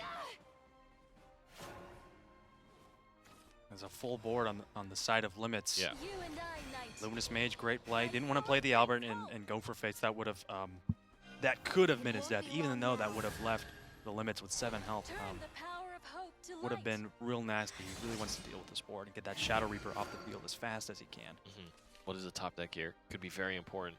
Orthros is actually a great card in this situation, just because any damage to face is super important here. Going to be able to do 12 at the very least. And with Literal Archer being able to take out the Luminous Knight, there are plenty of options in the hand of Limits to deal with what Glass Fist has. Works us to the bone. Right? He still has enough for Orthrus as well. Yeah, I think Being he able to wants play to that. make sure that... Yes, I and then won't lose remove again. the mage. Yep. Fortress has arrived. And Take that's the a lot of shield. damage Yep, that's just 10 damage sitting there. right there. He wouldn't. I don't think there's any way to board clear. Everything is under 4 or under 5. There's 1 There's ward ward. and no followers above 5 attack. That's the point that you made. Yep. Got rush. There's no way. It all ends here. Glass Fists Our warmest smiles. against Shadowcraft that goes first Foreseen this. and losing out on the curve is the double whammy, you know. And I think that it was a very brave choice to go for face, especially with still 3 cards on the table. Of course, one of them had ambush. But what a turn of events, right? Yeah. Yeah, I think that turn that you just mentioned, where he had the fencer and a few other followers on board Grimnir going for face, that might have been the turn that decided his doom instead of deciding to clear the board, because that gave Limits a full board of followers to play with. The combination of Luriel as well as kind of the lurching corpse that he was able to really utilize, soul conversion, being able to take down, just allowed him to board clear in such a way to maintain his own followers. And what a big play from Limits, continuing to demonstrate that just the flexibility and the strength that Shadowcraft brings. So Absolutely. that was a third quarterfinal match. Let's take a look at the brackets here. Just one more left in the round of 8. And it's shaping up to be a real tough tournament here on the bottom end of the bracket. MS Noah versus Lafayette is what's left here. Of course, 5 Pawns, Auto Aim, 2 Swordcraft players on the top end. Glassfist will fall on the bottom end, and so Swordcraft will not have a 100% move-on rate. But we're going to be able to see what Noah and Lafayette bring to the table. Could be another sword, like you were hoping. And I think your dream has come true for this tournament today, with what you were talking about. We haven't seen blood at all. My dream is crushed. That's true. We were supposed to be cooperative, but now that I see that I'm successful and you're not, I don't really, I'm not really invested. Making me feel bad, man. Making me feel Sucks bad. to suck. Oh, man. Oh, man. I think, out of all the things that we mentioned, we saw Dragoncraft not even have to flex to its full potential as well against Glassfist in that particular round, which actually I feel like came to be kind of close. I feel like it could have gone either way. Just that one play point made all the difference. To be able to run the IL into the Grimnir made all the difference there. Almost if there was a situation where I feel like there was, I feel like having the ward there with the 3 health almost, if you had something like a 2-1 that would maybe convince Limits to swing face rather than to trade out the Ayala. Right. And Glasses was okay with like, oh, fine, swing face, don't ramp. That might have been able to put him at that point where he could have just gotten that one turn. Yeah, I see what you mean. Dangling a carrot in front of his face, so to speak. Yeah. That one turn that he would have been able to play another Albert, put him lethal enough that he could just storm his way to the end. But, my God. Dragoncraft and healing. Yeah, Dragoncraft and healing. That's the story of the day. Or the story of the last series, I should say. Of that particular match for Limit 787. Yeah, Sybil being able to heal on the end of your turn is so strong. Yeah. If it was something like Unica, for example, like healing at the beginning of your turn. Yeah, it's very different. Yeah, very different. It's, and there's so many sources of it. He didn't even go to his fervor. He didn't play the last Ouroboros as well. So many different sources of Sybil, fervor, the Ouroboros, and constantly just the double benefit of having Ouroboros run into a card, take it out, heal up, being able to play it again for the 3 damage. Ouroboros was definitely one of those cards that I think people kind of saw a lot of kind of read the text, before Tempest of the Gods came out, they read the text and they were like, that's pretty cool, I guess. But I think that effect of being able to constantly just play it again. Right, the biggest part of the ability is when it goes back to your hand at the end, when it's destroyed. Yeah, and just the tempo, because you never lose it as an option, and there's very little ability for your opponent to counterplay it, just in the sense of like, it just dies, it lives and then it dies, and then you can't banish it, right? Like, especially if they're able to just trade the Ouroboros, you can't actually interact with it because it's in your opponent's hand. Right. So, actually makes it quite annoying. Really ties into the myth of Ouroboros pretty well. It's the snake that is eating its own tail that we see in a lot of ancient images. You know what I'm talking about. It keeps. Yeah, I know what you're talking it's the about. endless cycle. It keeps coming back. Yeah. So, is it actually physically eating it, or is it just kind of like a dumb snake that just like, it keeps running from me? It's eating its own tail. It's it actually it's is a circle. Like, yeah. Because it would make more sense to me in the sense of like Infinity. If it was just like chasing its own tail, it was like, I can't ever catch this thing. But if it was actually eating it, it would just be like, well, I ate it all. Eventually, Now I can't reach my tail. Right. Yeah. Eventually, you get to a point where you couldn't. Yeah. That or it's a very, very slow eater. I think the people who made it up didn't see that hole. In Yeah, the, they didn't play it out in their minds. They're like, oh, so cool. Yeah, this is gonna be awesome. We're gonna be talking about this like 2,000 years from now. Yeah, we are. And We we're are. picking Good it job, apart. Yeah, good dudes. job. In a what? What would their medium of art have been? Wall drawings. Wall drawings? Wall drawings. 2,000 years ago? Also paper. Yeah. I They had, need to brush they had up on parchment my- at that time. Parchment? Yeah. Yeah. I need to brush up on my history, to be honest. Yeah. I'm not exactly sure where the image first. Ouroboros. Where does it Yeah. stem from? I don't know actually. Ouroboros. Where does it stem? I'm sure somebody in chat could tell us a story. Someone's probably telling Yeah. us right now. You listen to me. I know. Hey! Hey, senpai. I know. Yeah. You know, this is a perfect opportunity to at Watch NGE tweet us the story of Ouroboros. Tell us. Yeah. It's as simple as a Wikipedia search. I'm sure. Let us know what the story of Ouroboros is. And while you're at it, you can go to shadowverse.ng.io to find out more about the NGE Shadowverse Open. You can find information on the rules, the broadcast times, the schedules, who's a winner, all that kind of stuff there. And if you guys want to be Dragoncraft players, the ones that you see in this tournament, you have your chance. One step of the way there, 3,500 vials up for giveaways. Go ahead and go to our Twitch panel, and you can click and figure out how to win that. Very simple, very easy. Yeah, you could make yourself a Civil or a Bahamut with those vials. Still only one card, and to make the Wallet Dragon really work, you need about 8 or 9 legendary cards. You know, more or less. What was it, like 52, 56k or something that we saw? Around there. It's a lot. It's a lot. If you're on a budget, definitely make that Shadowcraft deck definitely just as strong and a lot cheaper. But we are going into our final round of 8 game. Who's going to be going to the semifinals? Is it going to be Lafayette or MS Noah? MS Noah with the sword deck. Fangblade Slayer. That's the cool guy right there. Mm-hmm. Swordcraft, I mean, got Albert, got Gawain, got Fangblade Slayer. They're so cool. They're pretty cool, yeah. Gino is kind of but he's very useful. How is he not as cool? He's totally useful. He wears a wolf mask. Is it a mask? I thought he was just like a He's half just man, a half wolf? Wait, hold on. We gotta Hold on figure here. this out. Oh, Oh my gosh. no. Oh no. I guess even if you looked at the art close enough, you might not even be able to tell if it is Yeah. half man, half wolf, or if it's just a dude in a wolf mask. I feel like that's way more lame though, is if he's just wearing a mask. Wearing a wolf. I just like wolf mask.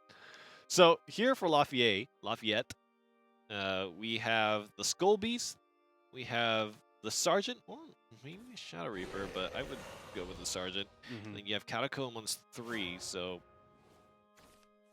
here There's comes not a the, whole soul the swing in the hand Shadowverse, of Noah. The Shadowcraft curve, yeah. The battlefield Oh, awaits. Novice Troopers. So going first with Swordcraft, but didn't have a turn 1 drop, Mhm. and we see how big those early What are you turns hiding inside? can change the outcome of the match. There it is. It's starting. Sorry, there's an Skeletons are coming. Orthrus for the next turn of Lafayette, and a Lino if he wants to trade, or a Geno, I should say. A Lino. Geno, the Levin Vanguard. Gen 11 Vanguard, that's right, that's right.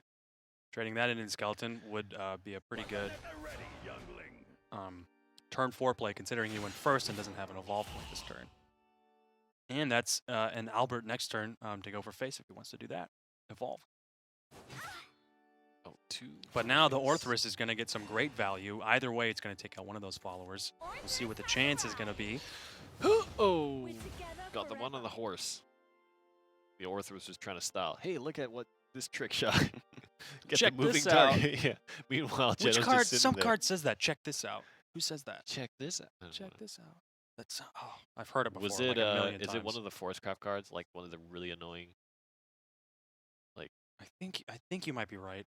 Oh my gosh. My God. That's going to bug me for the whole rest of the day. Yeah, there's so many research topics here. We need to figure out Ouroboros. We need to take a look at Geno. Mm-hmm. We need to figure out Who says, check this quote, out? check this out. I've heard that like a million times. Gosh, it's bothering me so much that I can't remember who says it. The other thing it's reminding me of is Unica's line. You gotta watch me dance. No. No, definitely not going to watch you, Dan. All right, he drew Floral Fencer. Really solid at wall point, and there's no last words on the Skeleton or the Orthrus. The only thing about this situation here is you go first, you only have 2 evolution orbs, and one of them is going to be spent on a Floral Fencer. You would much rather that be Mage, where you can get the free orb, save everything for your boy Albert. Yep, definitely. And that's 3 evolve points left over for Lafayette. He could evolve the servers here, trade into the Floral Fencer. That'd be a great trade. Still huge turns coming out of Lafayette. Definitely. Really setting up, getting him all the cards he needs in his hand. He's got Lurching Corpse, Zombie Party, and Nectar. Those are going to be absolutely crucial in this Look at him matchup. just building shadows as well. We talk about how useful it is to have just tons of cards. Catacomb is one of them, right? You basically double the cards you have on field, double your shadow gain. All right, what's the play? He's got Lino, the 2 knights on his side, and he could go for face for 2 damage. Also swing, although he wouldn't get the knight, and he'd still have enough to play the Maid Leader as well if he wanted to do that. Just kind of put some options in his hand for later in the game. Or trade the knight into Cerberus and then evolve Albert, face for 5 damage. The big question to me is how do you fight for the board back after Ector comes down, right? Right. That's really tough for Swordcraft.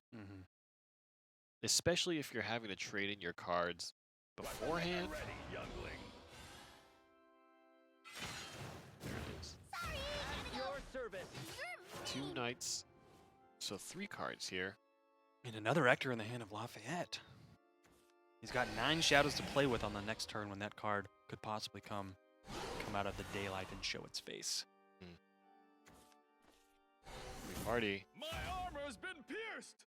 Interesting that he's not going to wait and play that to where he can get all the zombies on his field. Kind of an awkward turn here on 6 for Lafayette.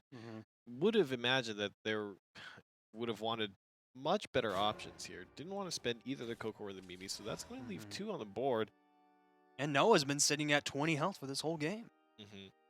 So whatever Noah commits here is going to be wiped out, just in the sense that Ector is going to be coming into play here. Right. Especially with the Lurching Corpse, going to provide good opportunity, so that's going to be 4 damage here. Maybe going to try to take down a corpse on his own terms. Oh, yeah, oh, Not wow. bad. Yep, good choice there. Definitely a lot of horror stories that could have happened. Of course, the Ector is going to be able to get massive effect here.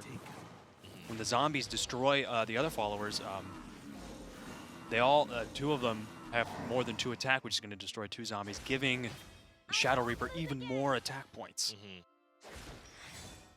Look at this. This Shadow Reaper is half and half. Kind of hardworking, but also kind of not really. Man, what a massive play from Lafayette. Great value out of that Demon Lord Ector. And now you get to the situation where you kind of want Tsubaki, but at the same time, you're thinking to yourself, well, even if I take down Ector, there still is this Shadow Reaper that's kind of crazy. If you play Luminous Mage, you don't have any other options. Right. And there's another Ector that's going to be so many attack points on the Demon Lord and the Reaper next turn as well. Oh, God. I think the Reaper's going to go down this turn. Yep. Definitely has to go towards the Reaper. 9 damage, which could be turned into 13 damage. This is definitely going to be Which the could be game turned to for 15 Lafayette. Yep. if he- Yep. There it is. Oof. God. Evolve. There it is. And it's such a tough situation, right? Exactly on that turn 7 when Ector came down. Just that one turn shifted the momentum. Yep. And then was able to close it out the next turn coming after that. The question has to always be asked, if you're playing Sword, how do you stop Ector? Right. Yeah, Noah did 10 points of damage before Ector was even on the field, and Noah didn't have any damage done to him at all. Almost no matter what your board state is, Like, what can Swordcraft really build conceivably that at that point would be able to survive something like an Ector? Right? So if your assumption is you're going to lose your board on turn 7, then how do you gain it back on the next turn after that? Right? That's kind of, you need to spend all game building up to a situation where you can maybe survive or mitigate Ector enough that on turn 8 you have the option to wipe it out. Right, right. So those two things in conjunction seem very impossible or very difficult to. Yeah, if you get could to. set up the situation so that you clear his board and somehow leave your own board open as well. I mean, not favorable, but the zombies with Rush aren't really having a target, and those extra attack points that they gain for the end of their turn aren't really getting that much of a value. Still, real difficult to play against. There it is. That's my your horse. boy, Urias. Yeah. We'll see exactly what composition this Bloodcraft deck is as it unfolds, as cards get drawn. So it's interesting here. Noah is running Sword Shadow, opting to use a Shadow here for the second game, and I think that's smart. You know, try to stabilize, learn as much as you can about the Bloodcraft deck before you try to jump into it with Swordcraft. I don't know if that's going to really change up many lines of play, but if Shadowcraft is a current deck that's going to bring you more consistent representation, that's what you need to go for right now. Going second, not ideal. The Hungering Horde is going to wipe out, but you still have the 2 to 3. So Sergeant into the Catacomb, you're just going to be missing out on. That's right, and there's a really good curve from Noah. He had the Skull Beast and the Sergeant on next turn and Catacomb from next turn. It's definitely the curve that a Shadowcraft player wants. There's a possibility of building up a Reaper Catacomb as well, which can get very crazy very quickly. Definitely. There is an Angel of the Word in the hand of Lafayette that would do 1 damage to face, but put him in a tricky position as well. There's not really a great play here. I love the Spiderweb Imp. That's such a good card. It's so painful to deal with and puts you on those points that get you closer and closer to Vengeance. And when Belphegor comes in your hand, if it comes in your hand sometime soon, hopefully, the damage that's done before Belphegor comes, if you take so much damage to the face, it almost doesn't matter because Belphegor, you want to be on 10 health anyway. Yeah. That was the plan all along, so to speak. Yep. It also means that if you can't do 10 damage to face by the point Belphegor comes down, then it's kind of, resources not well spent. This is God's word. I'm going to ping the Sergeant. Absolutely, and the Dark Air Jammer evolved next turn is going to be real tricky for Noah to deal with. Although Lafayette has not found an option to put himself in Vengeance yet, and I think that's absolutely crucial with this deck that he's running. Yeah, finding that option on turn 4 or 5, really, really important, especially if you want to keep a good pace. Definitely, and there's a 3 followers on the board for Noah and 2 Catacombs in the hand as well. Those are going to be absolutely nasty for Lafayette to deal with. So board clear at this time is, oh my god, there's no way to run from it. Noah's hand is actually Catacomb, Reaper, Catacomb, so almost no matter what happens, he's going to be able to get a combo off of that. Especially as the play points rise, this is where you see Shadow Reaper getting real, real buff. Yeah, when there's and 2 of them especially. If you can't remove the Shadow Reaper here, then you get double Shadow Reapers. Things just start going downhill from there. If you play the Catacomb and start trading out your cards, you can really buff up both those Shadow Reapers to a huge value. Absolutely. There is the Hungering Horde in the hand of Lafayette being able to do 3 damage to multiple followers of the same name. So if those Shadow Reapers can get on 3 health, maybe if they only have 3 attack, 3 defense, that could be really great. A really great play for Lafayette to get rid of them. But the one that's already on the field still has Ambush. He's not going to be able to deal with it, and destroying Grimnir there, it's just going to be able to ramp it up even more. Hearken to the word.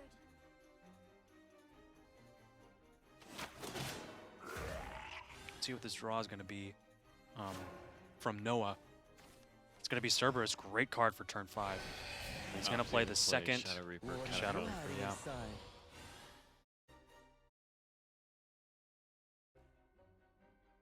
And real nasty board that Lafayette's gonna have to deal with it. Although, okay, he's gonna evolve the Shadow Reaper. I was gonna say if he didn't evolve it, then Hungering Horde would be able to target the Reaper that didn't have ambush and destroy the other one as well, which would have been nice. But he'll only if he uses that, he'll only destroy one of them. Yeah, very good choice. There it is. It survives. That's super important just because buffs it now up even more, Catacomb yeah. can really trigger. There it is. Yep. So just ignite to take it out. And that's the full turn from Lafayette, leaving another full board for Noah. Being able to Cerberus is Catacomb again available. if he wants to, Cerberus if he wants to buff up one of the skeletons as well. Man, this is real nasty. Noah seems to have an answer for everything that Lafayette's been able to throw at him.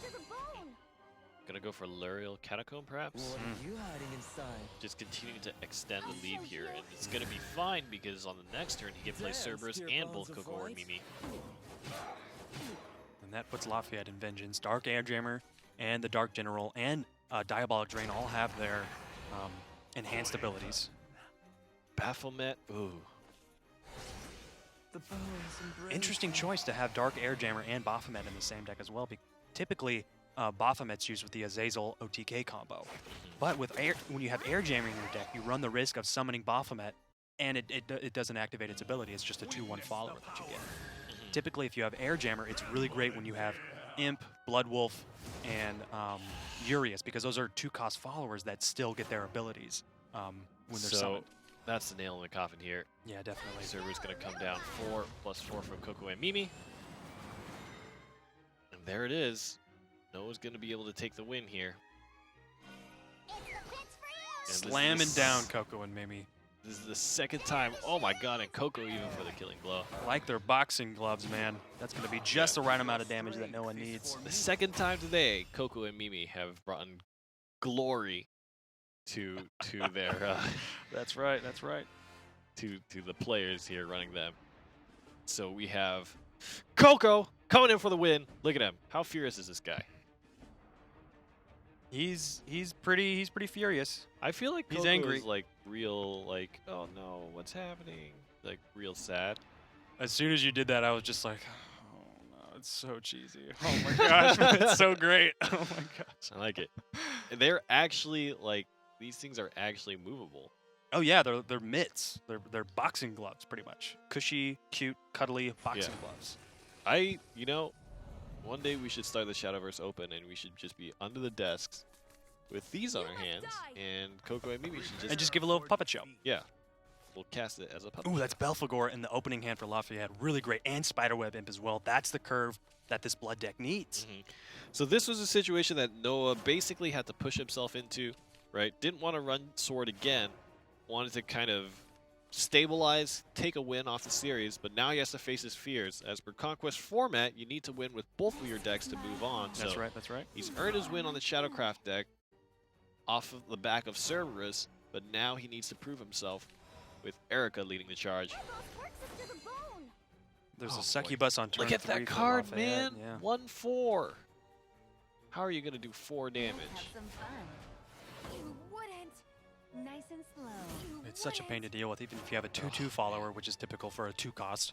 It's 2 attacks that you have to use to get rid of it.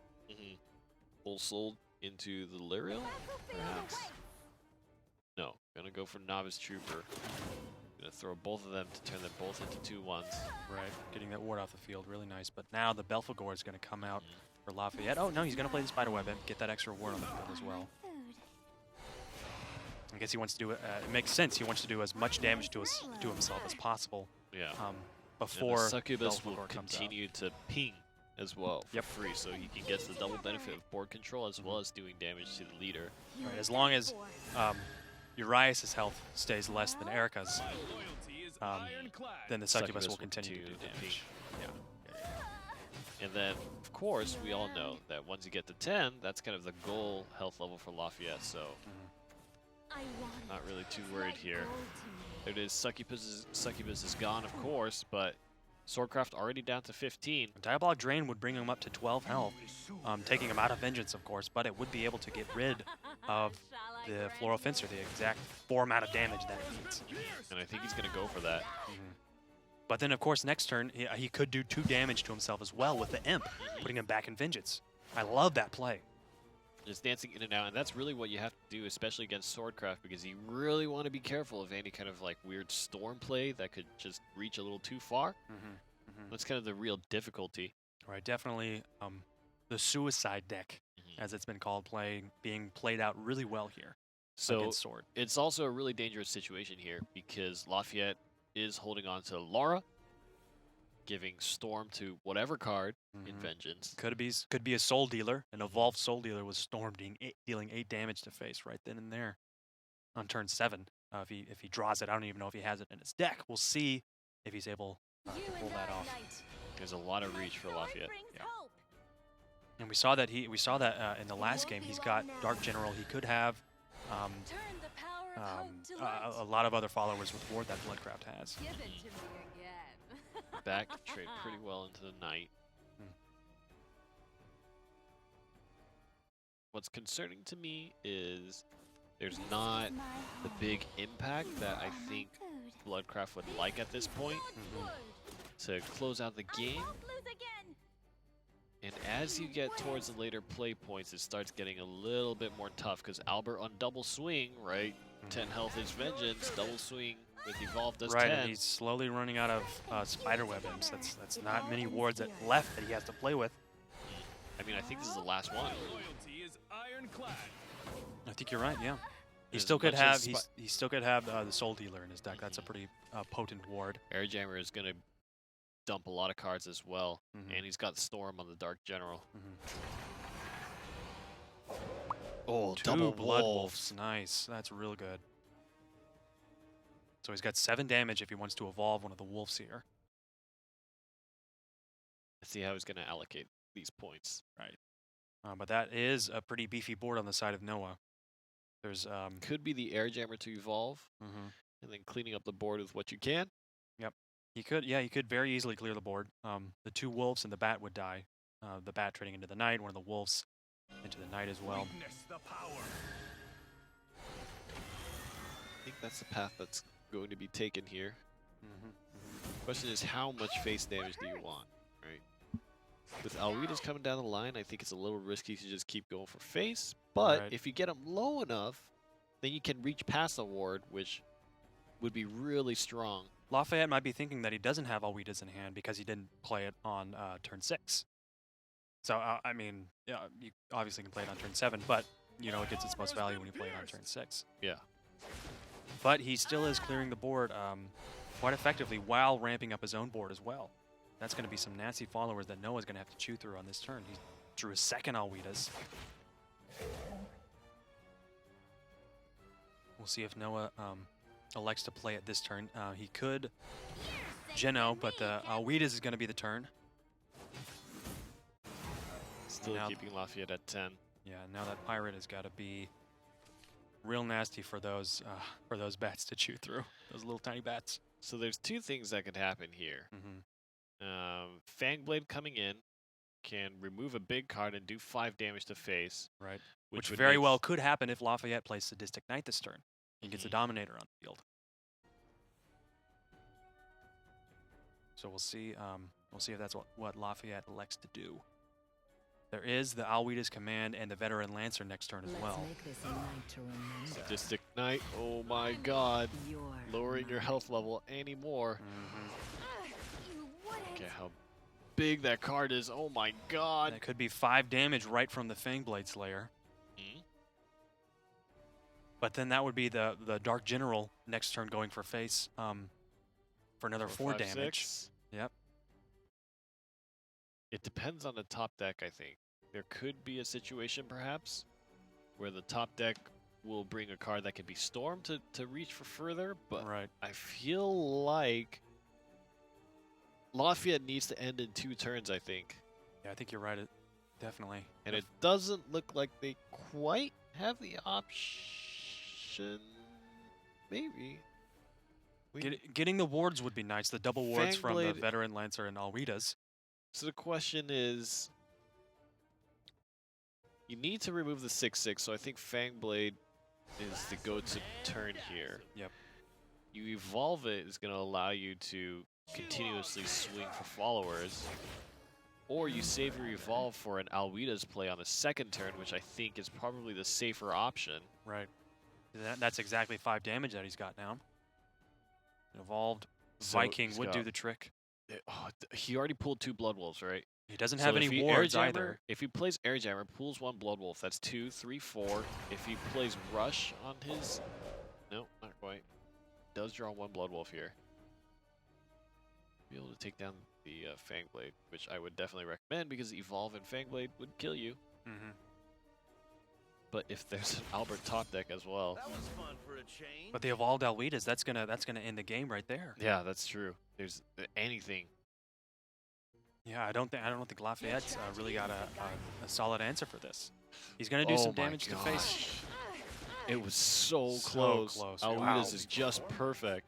I think Lafayette giving a nod to Noah, knowing that he's won this. What a great Just- series.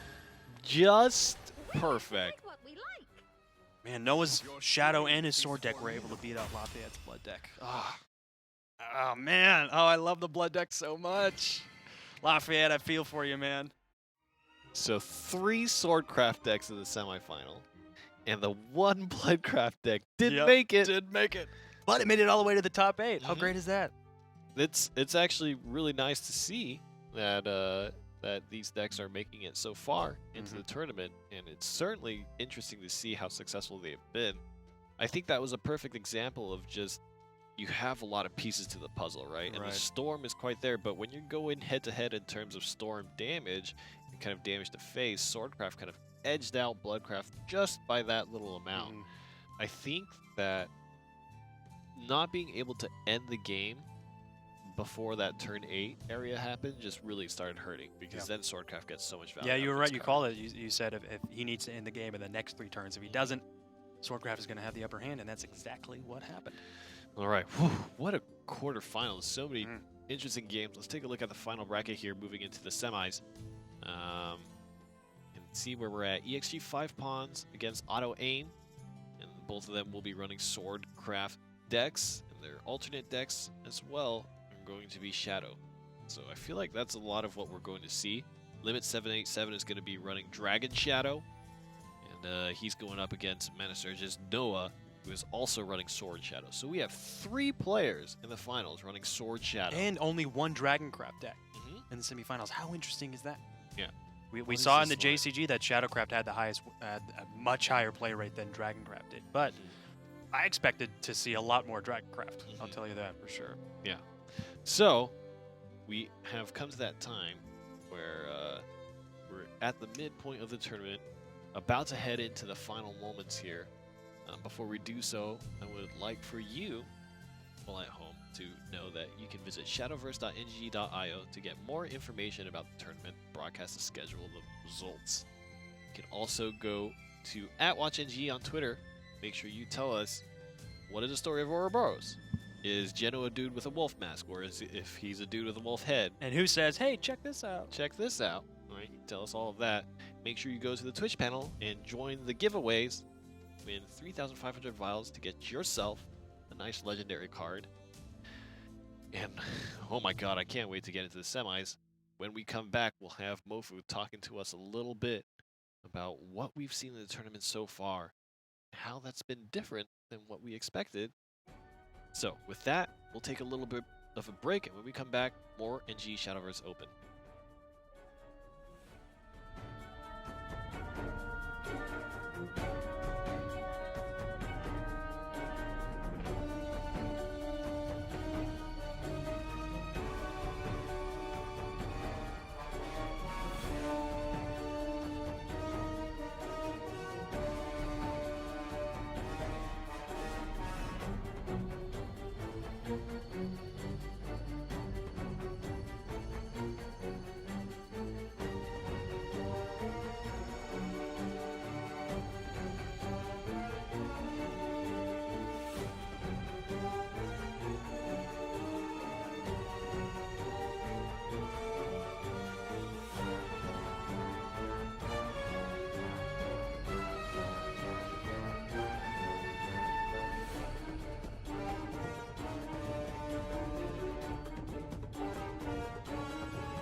welcome back to the NGE Shadowverse Open. We've gone through an incredible quarterfinal stage and have arrived at the final 4 players here, fighting off for the first place position and be the 4th direct invited player along the ranks of Kiramango, Exodium, and Les to go to the final event, the playoffs at the end of the 10 weeks of open play. That's right. It's going to be a real bloody match. We've got 3 players with the same deck compositions, or the same combo of decks: Sword and Shadow. Sword, Shadow, and then 1 player with Dragoncraft and Shadowcraft. We have joining us once again, of course, Mofu Mocha, to help talk through what has happened in the tournament so far, and kind of talk through what we expect to see moving forward here. Mofu, have you been following closely to what happened? Yes, I rooted as hard as I could for Blood, but I wasn't upset with that outcome because this is so much Sword. I have never seen this much Sword get this far under like this sort of a meta game. It's actually incredible to me. So somewhere inside, I'm cheering a little bit because Sterling is losing to me in terms of the prediction game here. But at the same time, actually really tragic to see Blood fall in the fashion that it did. I think. How do you feel about the particular game? I mean, was it really just drawing into the right options? I mean, what was really the big thing you felt that didn't work out for Bloodcraft? I think something that Bloodcraft struggles with a lot versus Swordcraft, especially Vengeance Blood, is just that it can be a very difficult matchup to tell at what point you're actually safe. Because when you damage yourself to the point that almost all of Swordcraft's options can just kind of burst you down, then unless you Dark Air Jammer and get wards out of it like Spiderweb Imps, then almost anything from hand from Sword will kill you. And that kind of ended up happening, right, with the Fangblade Slayer. But first, let's take a look at the bracket to see who our 4 players in the semifinals are to get a little bit of a refresher. 2 clans are being represented here. EXG 5 Pawns at the top of the bracket representing Excelsior Gaming against Auto Aim, and Limit 787 against Mana Surge's Noah. Now, out of all the decks that we saw, a lot of the Shadowcraft decks were very similar. There was one particular deck that I wanted to focus on, and it belonged to Auto Aim, and it's going to be his Swordcraft deck. I would love to take a deeper look at and get some of your insight, Mofu. The most interesting thing for me between all these decks was that they picked up most of the same options. Unica was kind of very popular. But for this particular deck, there's actually one instance of Aurelia thrown in there as well, which did not exist in any of the other Swordcraft decks from the other players in the semis. Talk to us a little bit about this list here. The thing that I really find interesting about the revival of Aurelia, or the choice to bring it in, is that this is actually a sort of format where Aurelia can activate her effect or get the full value of becoming untargetable quite often. And because of that, she both abuses the fact that people don't really build decks, especially Shadow, with that many answers to a huge board in mind. They're unable to really target her with any pieces of Cerberus, and she's difficult for them to trade into properly because they don't really evolve into very high stats. Cerberus, for example, will often lose its own body trying to trade in. Right. The 5/5 typically on the evolve is not the strongest, of course. One of the other things that we actually saw happening is a lot of these lists are still running 3 times Tsubaki, I feel like. But out of all the games that we're watching, especially against that Shadow matchup, which seems to be kind of the biggest thing, the biggest hurdle for a lot of these Swordcraft decks, I don't feel like Tsubaki is necessarily that relevant. And we actually, I think it was the game between Glass Fists and Limit 787, where he was going up against Shadow, didn't really have a good opportunity to play Tsubaki, and it was just kind of a dead card in his hand. Do you feel like it's still worth bringing that many instances of Tsubaki? I mean, surely against Dragoncraft it's helpful, but how do you think this situation is going to play out for Swordcraft users? I'd say Tsubaki is a card that's always been very difficult for Sword to cut. Right now, I'm sure a lot of people run her at 3 because that card is like necessary versus Dragon. But versus Shadowcraft, there's not really that many opportunities where you can play it onto something. Maybe an evolved Cerberus or Ector's Body at best, but that's quite situational. But I think Swordcraft players still tend to run as many as they can, because when you do get her on a really nice turn, then she also pushes that 4 damage that's very hard to remove from the board. So alongside Albert and other storms, she offers so much in one card.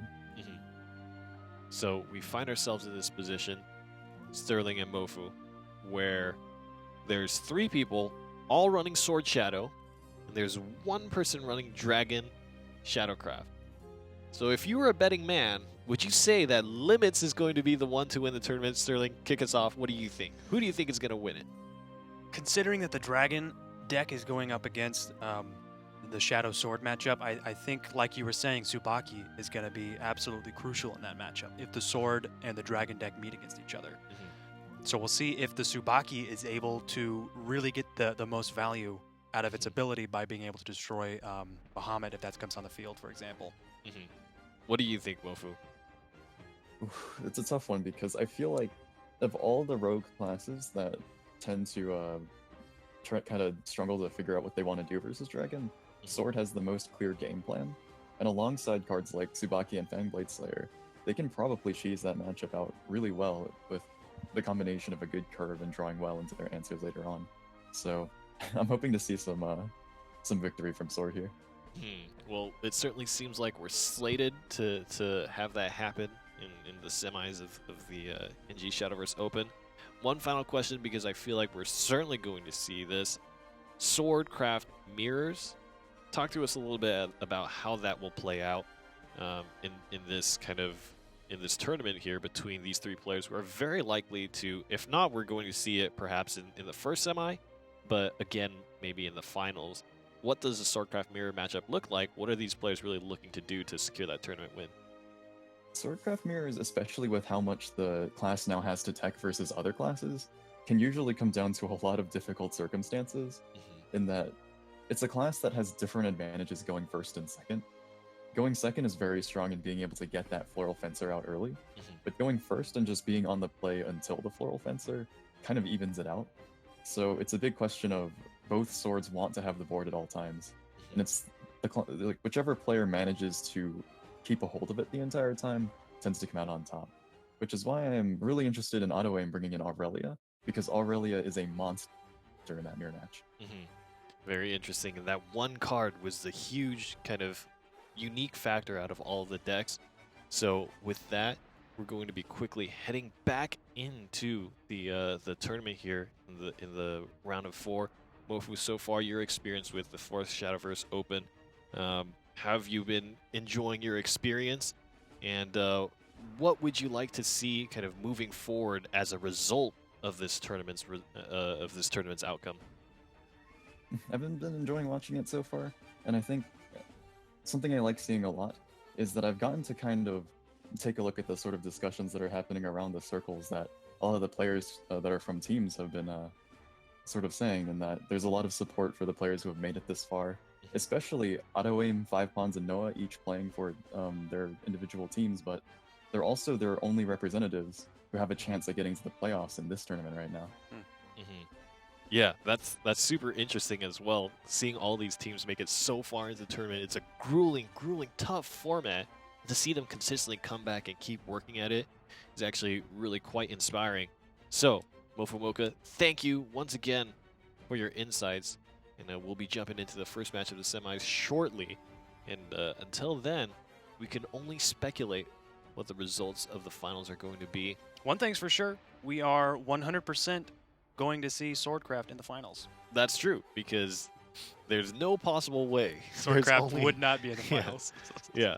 There's no possible way. The most mitigation of that is if Limits were to be able to beat MS Noah, and then there's one less Swordcraft in the finals. But it's highly likely that we're just going to see Swordcraft mirrors from here on out. It's Mofu brought up that how strong Aurelia can be in the sword mirror matchup, because the sword decks that we've seen, they don't really have much AOE clear. Cyclone Blade is a great card, but the decks aren't running the card. So it can be really difficult to deal with that Aurelia once it gets on the field. Yeah, I absolutely agree. So before we move on too far, I want to extend another thanks to Mofumoka for coming on. Really appreciate him taking time out of his day, out of his morning especially, over in Japan to talk to us a little bit about Shadowverse. With that, let's jump into the first match. Prize at stake here. lots of vials, and of course the invite spot to the playoffs. And I can't wait to see if this is going to be the first Shadowverse Open where some alternate decks are going to take the win. We saw a lot of decks attempt that act. It could very well be the Dragon Shadow takes it. Tried and true, we've seen it time and time again. It could be that Bahamut and Ouroboros are too much for the sword decks to deal with. Yeah, I think that is certainly an outcome.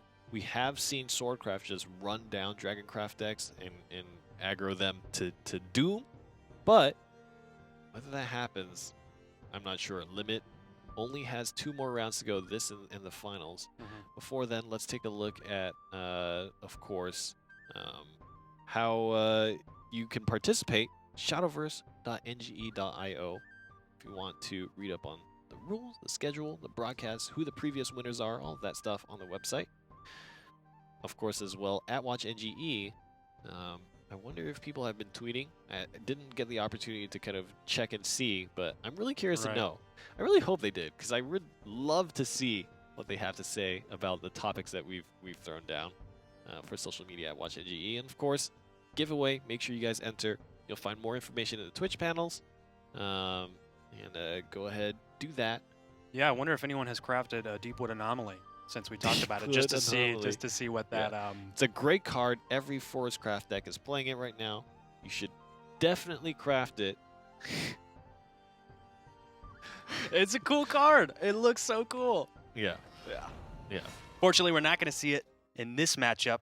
Otto Aim's going to be on his sword deck and 5 pawns on his shadow deck. This is game 1 of the semifinals, determining who's going to be going on to the finals for the 4th week of the NGE Shadowverse Open.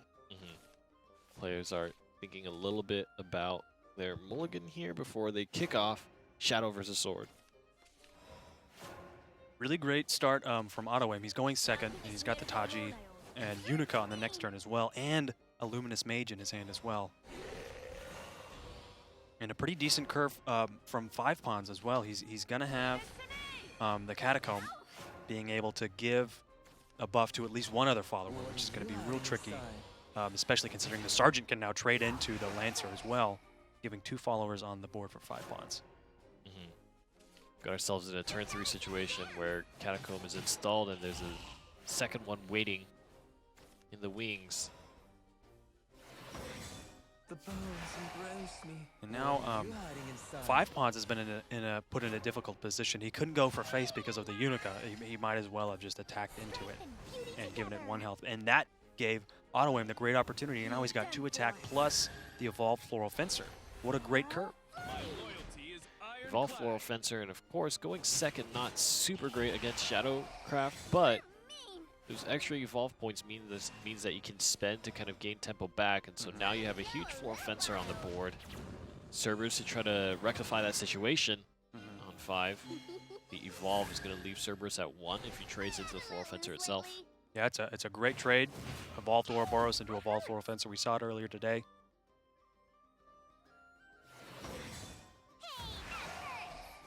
And now on next turn, Death's Breath is available. He's got just the right amount of shadows. He's got 7, needs 6. But that, of course, would it would fill his board with zombies, giving Ector what he needs to really get its full effect. All right.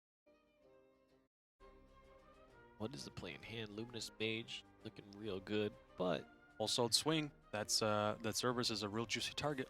Yeah. You don't really want to be... The fact that it's at 1 health means that you really want to look for opportunities to get away with just very, very efficient trade, but I think running the Knight into it would have been a great situation if you could have gotten away with swing for 7 to face. But now 5 pawns has got a really great board to play Death's Breath on. And that's going to slow down Auto Aim a lot. So that's going to expend a lot of the shadows, slowing Ector down just a little bit. Right. But again, the classic issue for Swordcraft is how do you get rid of all of these cards? Okay, you got Alwidas. That's great. Yep. You could spend an orb. You could, but then the Viking would be left with 2 health, and that's a great target for one of the zombies to trade into.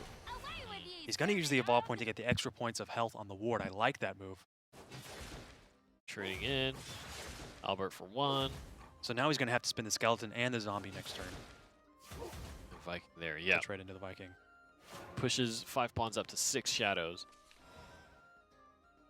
Oh, but the zombie party, that's 3 damage right there. Can he remove? Yeah, if he spends an evolve, there is a way to remove. He would get 2 zombies with Perhaps? Ector this turn as well. And that would be enough damage to completely clear the board. I don't know if he can reach Albert, actually. Well, one of the zombies would be able to trade into one of the zombies would be able to trade into the pirate, and then the other zombie and the skeleton would be able to clear off Albert. We'll see what 5 pawns decides. Yeah. The Mortal Thane as well with Coco and Mimi.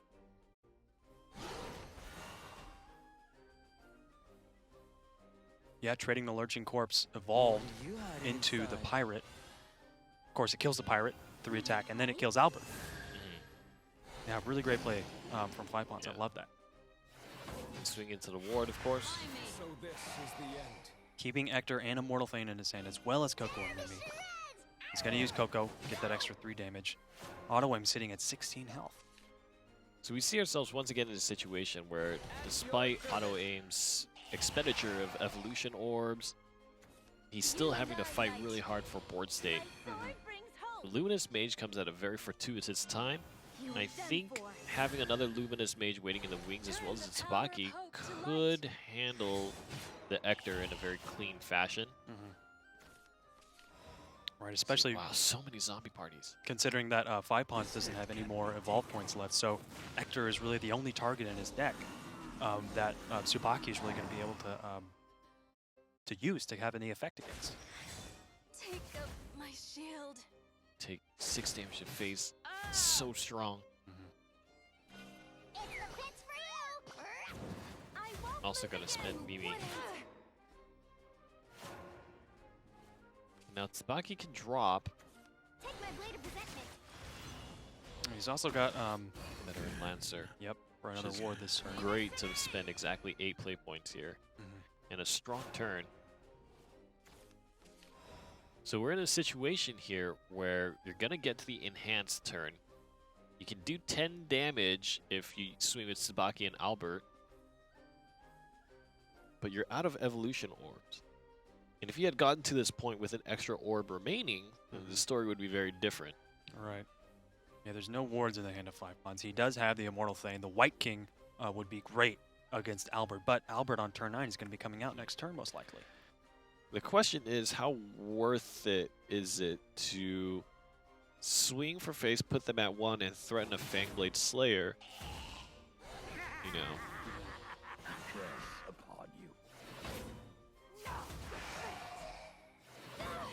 Oh, man. Those That ping whites. damage is very worrying. They hurt so bad.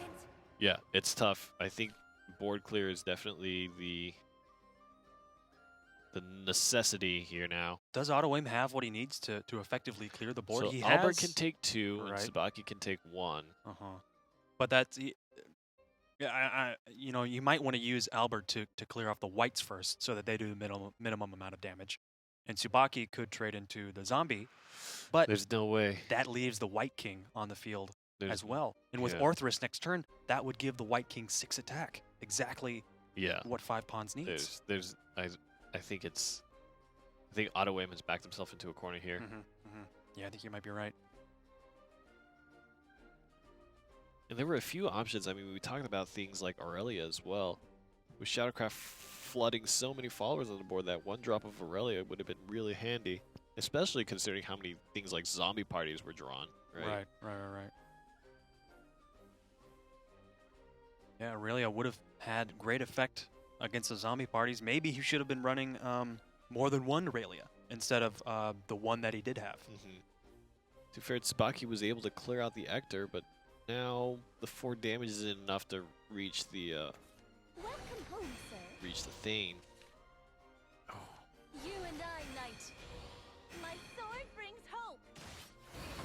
To the underworld. 1 damage here, It won't be long now. leaving himself at 5 health. Turn the power of hope to light.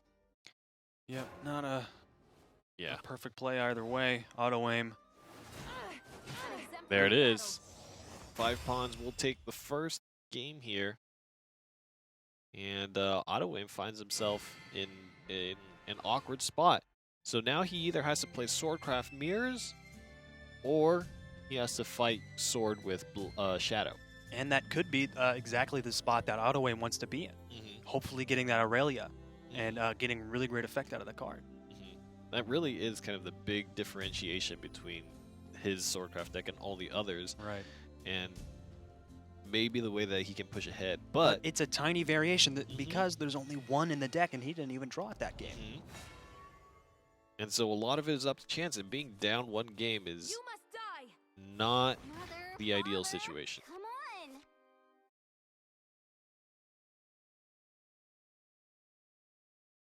on. Auto-aim electing to go into Shadowcraft for possibly the final game of the semifinals if 5 pawns is able to take it away.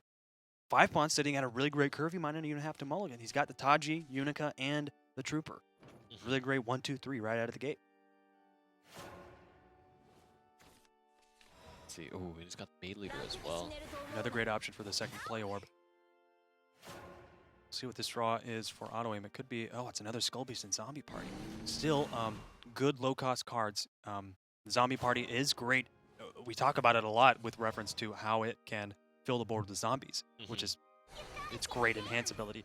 But it's also 2 costs for 3 damage. That's really great value. It is quite a heavy hitting follower removal spell. So many cards. That board has got to look really scary for 5 pawns. He obviously assuming that Auto-aim could have Catacomb in his hand, which 5 pawns doesn't know. So I think a board clear is definitely going to be absolutely crucial. He's going to leave 2 up, playing a ward instead of using the Novice Trooper to clear. And that just gives Zombie Party a prime target. There it is. The Unica is able to clear 2 by way of trading. Board control still in hand for Auto-aim.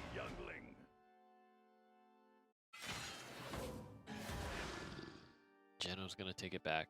So Evolve begins here for Auto-aim, and of course we have to watch out for a little Soul Squasher. I am the Mad Cyclone. Could play Grimner Evolved. My power's uncontrollable. And I think that's a real smart choice. The 1 damage is a little awkward for 5 pawns' hand. Also, Swing would be a great option, but of course he doesn't have that in his hand. He might have to spend the Novice Trooper here just to clear off that Grimnir. And he couldn't even evolve it to really give it any more survivability. Would have died either way. Oh my gosh, what an awkward hand that Auto-aim has to deal with. 3 Soul Squashers. Gonna play 2 of them. It's gonna leave 1 to remove 1 evolved unit, but definitely not the ideal draw. No, especially when there's Luminous Mage in the hand for 5 pawns coming out next turn possibly, or he could draw an Albert or an Alwita's Command. This just turned massively in the favor of 5 pawns. Yeah, and really in the situation where you play Luminous Mage, you could actually evolve the Knight and trade both the leader as well as the Knight into the 2 Soul Squashers, then the last Soul Squasher doesn't even have a job. Shining Paladins, attack! I think that's going to be the choice. Yep. There's not even anything to remove, and the Luminous Mage remains to provide its effect. Yeah, there's only 2 cards in the hand of Auto-aim. He did draw Goblin Princess. Great card there. Evolve and trade? Definitely want to trade. Don't want to leave that Mage on the field. It still retains its ability of being able to evolve commanders for free. Now you're at a turn where you can technically play Maid Leader and Luminous Mage, but he's going to draw Albert instead. This is kind of an awkward situation. Yeah, real scary. You don't want to leave that board out, but having Albert, it feels so good to go for face. He's going to have to make a tough choice. Also giving, well, the Goblin Princess already has a target to get the Goblin King in the hand of Auto-aim. You could just attack the Maid Leader next turn. Prepare for battle. He's going to play Albert. It won't be long Spend now. the Evolve on the Maid Leader Our warmest smiles. into the Goblin. Fall back! So now a 5/5 ward is ready to be dropped. And The fact that 5 Pawns has a Fangblade Slayer sitting and waiting is actually really great. Right. Yeah, saving that card for when it can deal 5 damage, destroy any follower, or 3 damage unevolved. There is a Shadow Reaper in the hand of Ottaway. With this full board that he has next turn, that Reaper could be absolutely massive. Apologies, sir. And all his cards are at such low health, reduce the evolved zombie there down to 1 health as well, so a lot of opportunity to trade. Yeah, and there's not really an answer that 5 Pawns has in his hand to deal with this board that's full of zombies in the evolved goblin. Even if he does use his last evolve point to deal some extra damage with Fangblade, Little Soul Squasher, of course, is going to be able to take that out handily. Yeah. Very, very interesting situation here. Yeah, and both players. If he were to take a risk and try to play around Soul Squasher, that's actually tough because he's already seen 2. The math would dictate that it's unlikely that he would have a 3rd. So that might tempt them to try to get that evolve down to give the Fangblade Slayer a little more health. Yeah, you're right. The 1-1 to trade into 4-1 plus the Tsubaki down. I think he's just going to need to take one more turn of damage before trying to find footing in kind of a top deck or play his Fangblade afterwards. It all Right. ends here. Because, of course, Hector could be coming out of the top deck for Ottaway. So he's going to evolve to be able to take down one more source of damage, trying to mitigate as much as he can.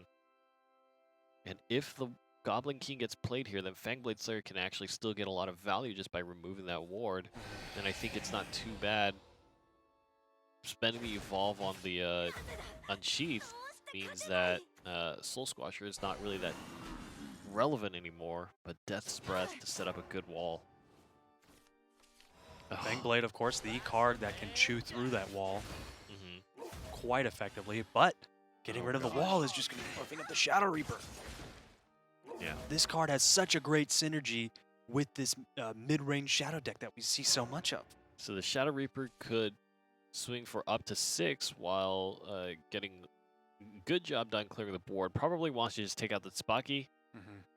That evolved Goblin has been on the field for quite a few turns, getting massive value. Yeah, this is a tough situation. There's so many great options left in Shadowcraft's hand. Getting into the late game as well, 5 Pawns is just drawing 1 at a time. He really needs heavy hitting cards turn after turn after turn. And the fact that he dropped that, he drew that Novice Trooper might have been the nail in the coffin. Very likely for it to have been. Could have been. It's not. Obviously, it's it's not going to give him a great option for turn 10, which is finally coming up. I mean, it could so happen that he gets some great board clear. Something like Alwida's and Novice Trooper with 2 storms and a ward could really tide him over. But even then, that Soul Reaper is just getting stronger and stronger. And the great tragedy here is in taking out that last ward means that the Soul Reaper will trade out because it gets 6 damage with the Fangblade Slayer rather than... There's a Grimnir. Oh my god. It's going to keep the Thane and the Soul Reaper alive with 1 health. And then the Fangblade can trade the Soul Reaper. Right. I think that's smart.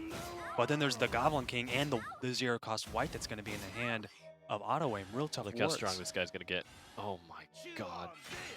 Fangblade. That's definitely value. He was going to die anyways no matter how you cut it, so the Grimnir down was a perfect choice. Yeah, buffing up the Shadow Reaper there didn't even matter.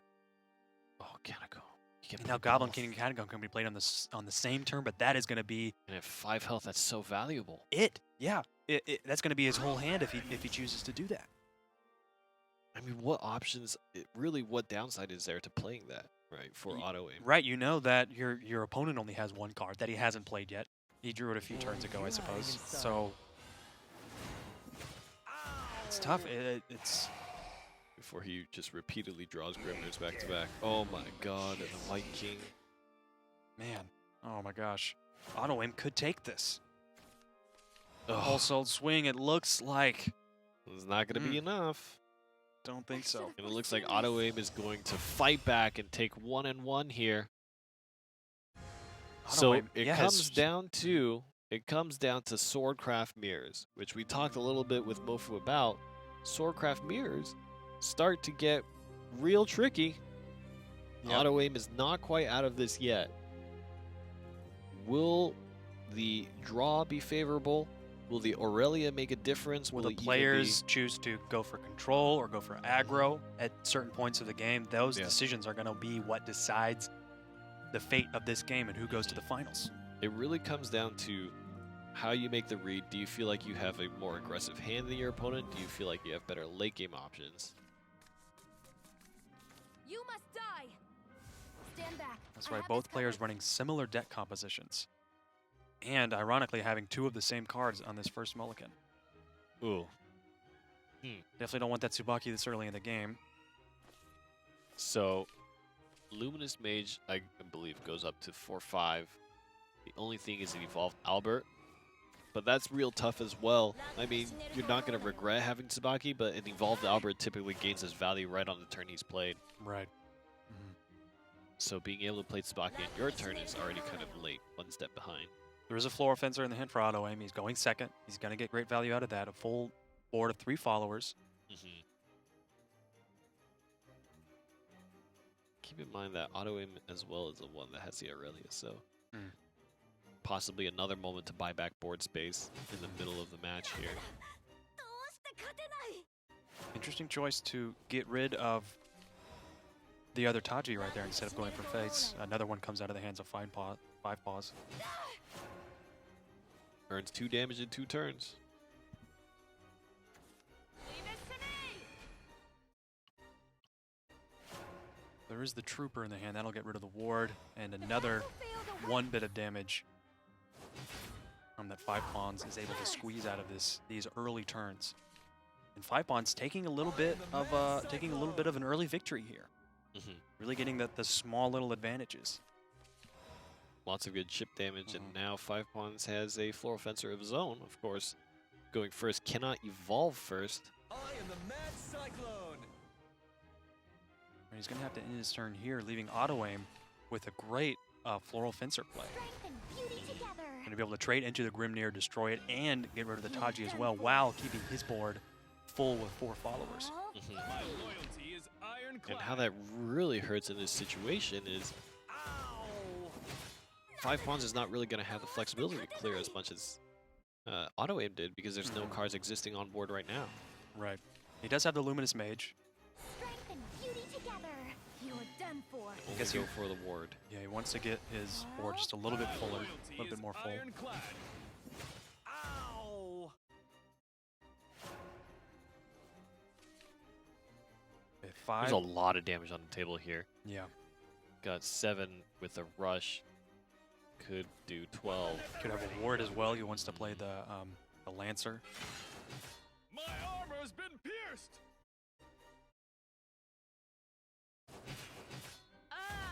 Going for control again, auto aim.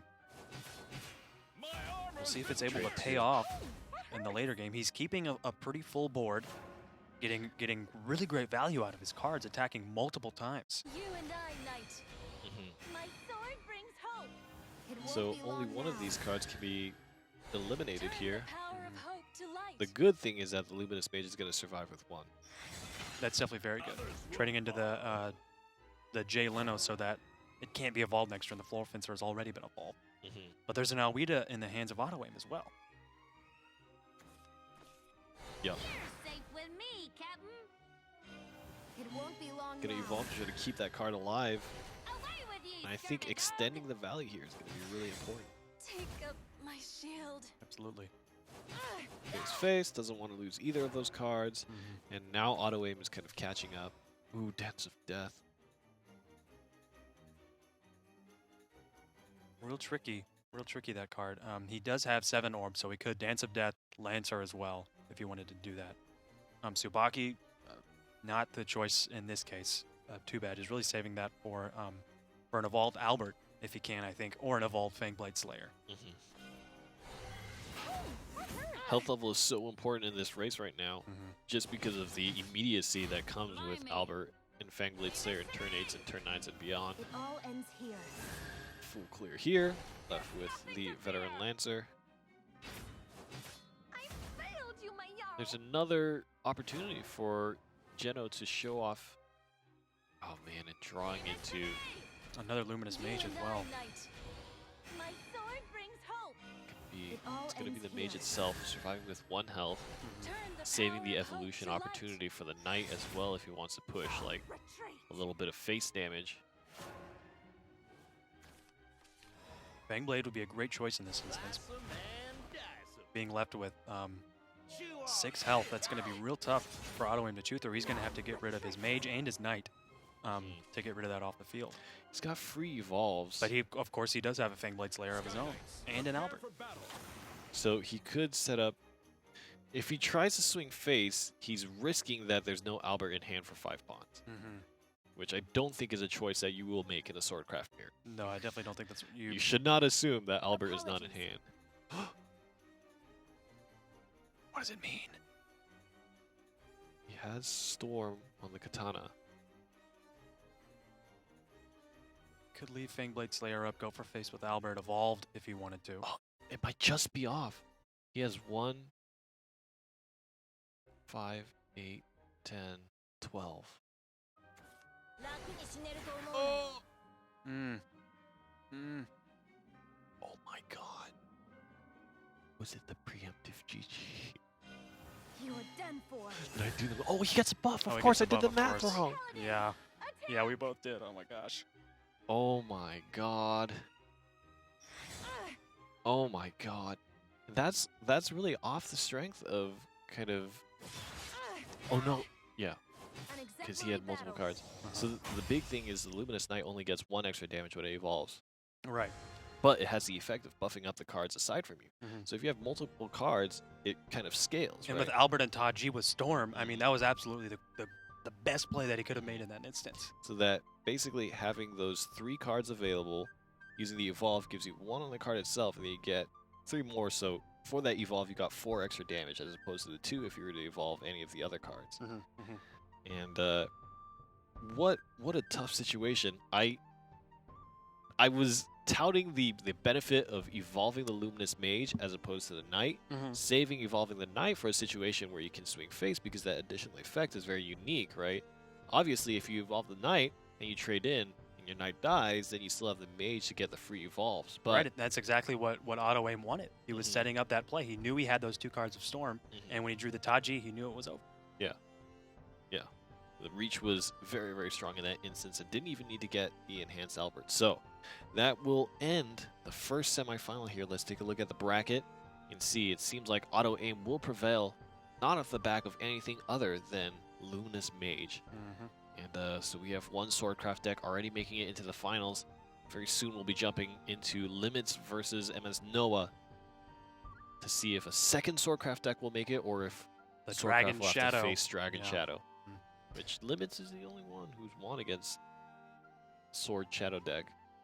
Did everybody bring Sword Shadow? Yeah, basically every other player brought Sword Shadow. Pretty much. Aside from the Blood deck that we saw from Lafayette. Yeah, Lafayette and perhaps Taka. Yeah, Taka, he was running the Havencraft. Yeah, Yeah. Haven, and we only got to see Haven from him. What a unique top 8 that we've had. Yeah. Definitely a different story from last week, for sure. Absolutely. So, Auto-Aim on the verge of getting an invite here, but still has to face off against either Noah or Limits. That's right. We'll see what these games eventually end up looking like. We talked a bit about how Dragoncraft can look into the Swordcraft. It can either whether or not Swordcraft completely wins right out of the gate, it could be a perfect curve, in which case Swordcraft can take it before turn 6. But if Dragoncraft is able to ramp up, it can be too much for Swordcraft to handle it. And I think that it's come down to a very real situation. The storytelling that we've had so far, out of all the numbers and the statistics that we were looking at, were telling us otherwise.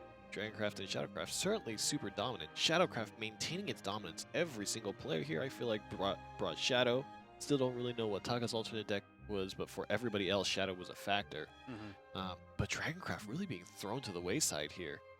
Yeah, Maybe definitely. people are making more efficient decks and having it time out such that it peaks right before Dragoncraft gets rolling. Yeah, I wonder what it was that made players abandon Dragon and put in Sword, because it seems like that's what's happened for the vast majority of players. Or Swordcraft has been winning out against those Dragoncraft decks consistently. That must be what it is. Players have been playing in ranked a lot and seeing that Sword can do well against Dragon. And also well against Shadow as well. And these are the things that we keep going back and forth on, right? Where, at least in the Western scene, when the expansion first came out, a lot of people were still representing with Sword, especially in the West. Over in Japan, it was a little bit different, but here in the international scene, there was still a lot of Sword representation, and there was a little bit of blood experimentation. And it feels like Sword has kind of resurfaced after seeing a trend of kind of heading downwards a little bit. Seems like the faith held on, and we've reemerged to find ourselves in this new situation here. I don't think the decks have changed all too much. No. The Shadowcraft deck is very much the same from last week, I'd say. And I think the Swordcraft deck as well from the early experimentation. I mean, maybe you would have found some people kind of toying around with something like Gawain or, trying something like Roland. Right. Which probably was very short-lived. Roland became much less interesting to players once they realized that Heavenly Aegis was that commonly ran. Right. All right, coming into the second semifinals match, Limits versus Noah. We'll see who takes this and advances to the finals. It's going to be Dragon against Shadow. Dragon on the side of Limits, Shadow on the side of Noah. This is a matchup we've seen time and time again. It's going to come down to the healing and ramp available to the Dragon player early in the game and how much pressure Noah is able to put out with the Shadow deck. And to start it off, there's not a great curve from Noah. Gonna have to just pass. Ideally, something like the Skull Beast down at this point would be really great. There's a few good 2-drops. Yeah, when Dragoncraft evolves a follower, Little Soul Squasher definitely gets significant value out of that. An evolved skeleton or an evolved knight, for instance, obviously does not hit as hard as an evolved Raha, which we might see come turn 4.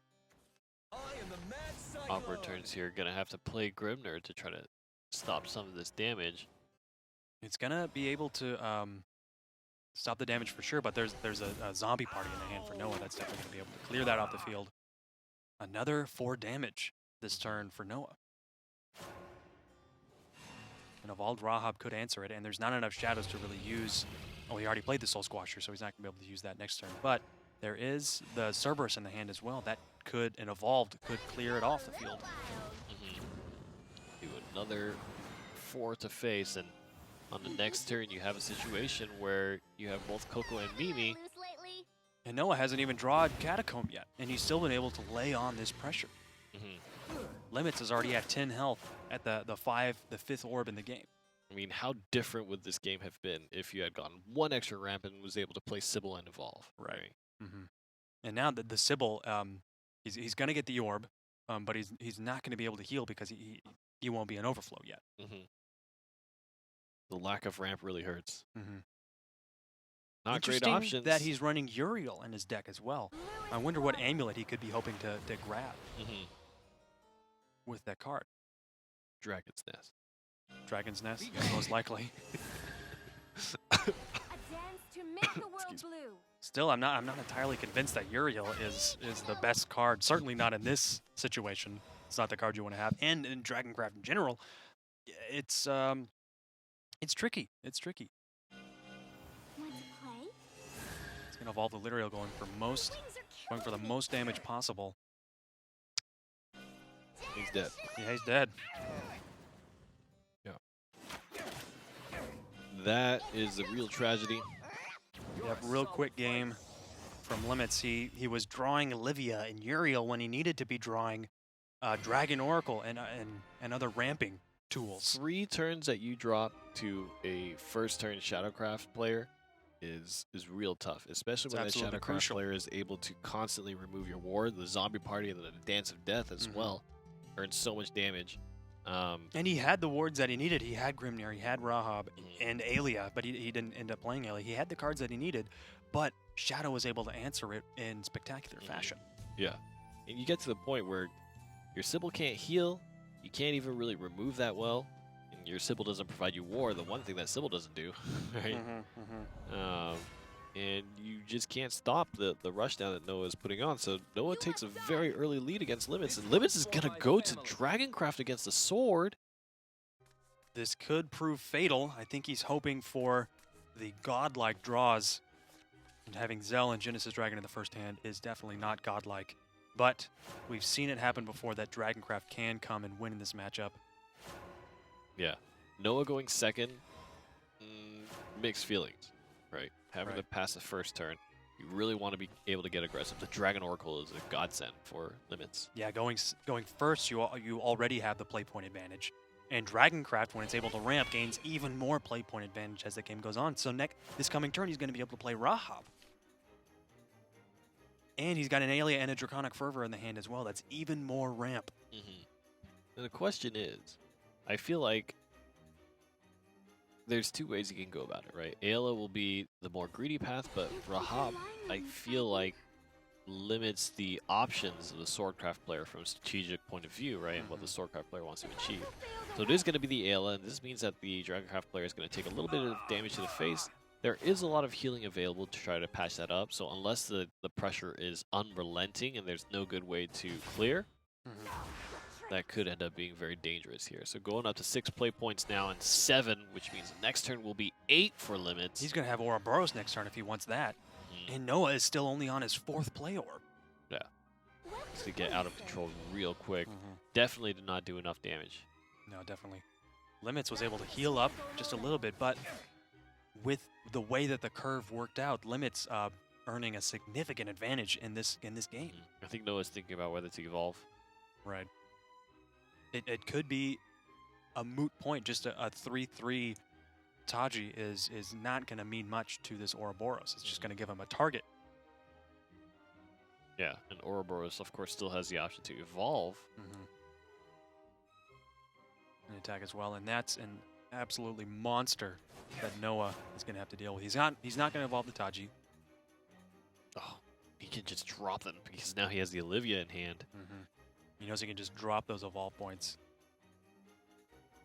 Man, I really love the Olivia when you get to go second, and so your opponent only has 2 orbs, and then when you have Olivia, you get 6 evolve orbs when your opponent only has 2. That's absolutely nasty.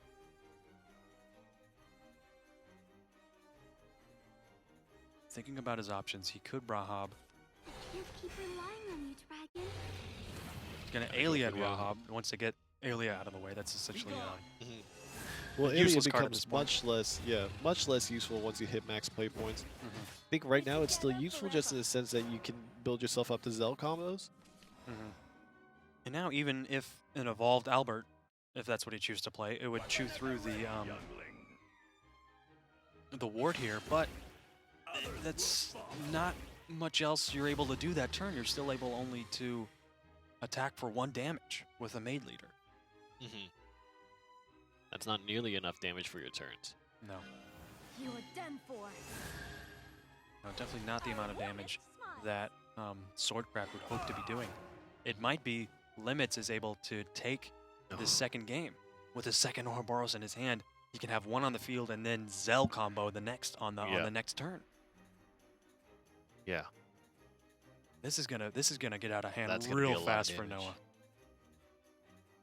It's almost I can't imagine a play where he could actually save himself here, especially if he clears a Maid Leader. Apologies, sir. There's always come in, that's a ward, but You the Zell ward's not gonna Ouroboros. last long. Yeah, your Zell can kill off the ward, and you get Storm for Ouroboros, do 3 to face, you do 16 on top of that. That's it. Leno has just the amount of attack damage it needs to clear Ouroboros. Get 2 knights, but that's still, it's like we were saying, this is a real difficult spot for Swordcraft to be in. There's not an easy answer to all these options that Limits has in his hand. He's got Genesis Dragon next turn if he wants that. Won't be long now. We live to take what we like. Puts the ward down. Now the big thing here is the IL is irrelevant to this combo, right? Right. Oh, Going for face. Yep, that's it. So Limits can close it out and turn this game into a 1-1, turn the match into a 1-1 Absolutely. scoreline here. Blimey. Wow, he went for the 3 to the face? The sky's my destination. He's got the 18 damage right there with the evolved Ouroboros Aelia. Did I do math wrong? Yeah. Zelly Evolved can take down the ward, right? Zelly Evolved, take down the ward, give Storm to Ouroboros, do 16 to face, and you win. Oh, of course. That was the overkill. Yeah, the yellow there. I was stuck thinking about the Zell. Yeah. And then the face with the Ouroboros. Still, really great job from Limits being able to come back in this series and bring it 1-1. And now, of course, it's going to be Shadow. It's going to be Shadow going up against the Sword deck from Noah. Yeah, 1-1. So it's going to be Shadow versus Sword, and that I feel like is much less consistent for the Swordcraft player. Right. Right. There's much more tools that Shadow has to deal with the things that the Swordcraft player can bring to the table, I think. Many opportunities there for Limits to kind of overcome that matchup. I have to wonder if the Shadowcraft deck is... There seems to be consistently a lot of options that Shadowcraft draws against Sword that kind of make me believe that it can consistently win, but these decks didn't make it here off of just straight chance. Right. Yeah. So MS Noah on the brink of elimination. We could have a finals between EXG and MS, and we were talking about how there was going to be a race for who would challenge Shadow Nexus. Bit of a team battle in the finals. That'd be really nice. Come on. All right, this is the final game of the series for the semifinals. The winner of this goes off to face Auto Aim in the finals. Noah got a fairly good hand. Would have liked to have a 1-drop. Gets more veteran Lancers. He does have Noah the going Maid Leader first and the as well. Grim Leader. Grimnir. Grim Leader. Grim Leader. The nice thing about this situation is you have a good amount of ward available to you, which can mitigate a lot of the early game pressure. Right. At the same time, I think most of the damage actually comes towards the mid game, and in the early game there's a lot of board trading anyways. So I think having the ward at this point in time is not necessarily the most valuable, but depending on how the situation plays out, Noah could be looking pretty good. Widow is not a card we see that often in Shadowcraft decks. It does give a lot of draw opportunities, 1 draw opportunity to be exact. And we did see Shadowcraft kind of running out of options in previous games today. Being able, without any draw opportunities, you really exhaust your options very fast. He's going to be able to get another ward on the table here. Grimnir to maintain the wards. And look at all those wards that Noah has got on his side of the field. It's going to be so difficult for Limits to get through those. So he can use the Lyriel to ping 1. Swing for another. But I don't necessarily know if he wants to swing his The Reaper into the other ward. into any of these cards. So yeah, you're right. He can get rid of 2 easily. Yeah, it's a tricky decision. He does have the Widow if he wants to play that. Just get that on the field so that it could be destroyed. Draw a card.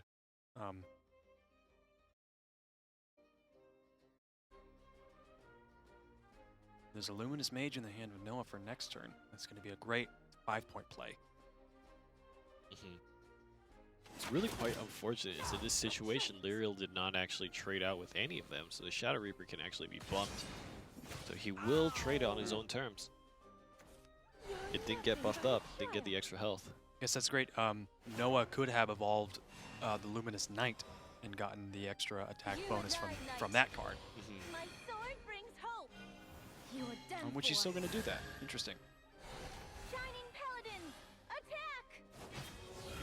Love It's going to allow him to clear the board and still have the Luminous Knight and the Mage on the field. That's a really stellar play. What's really nice too is playing the little Soul Squasher on the Knight, if that was in hand, is not necessarily the worst in the world, right? The Evolve Orb was free, as well as you don't get to free remove the Mage, right? You still have to spend resources to remove the Mage. So I think it's a very strong choice. We talked about the differences between evolving Mage versus evolving Knight, and we saw that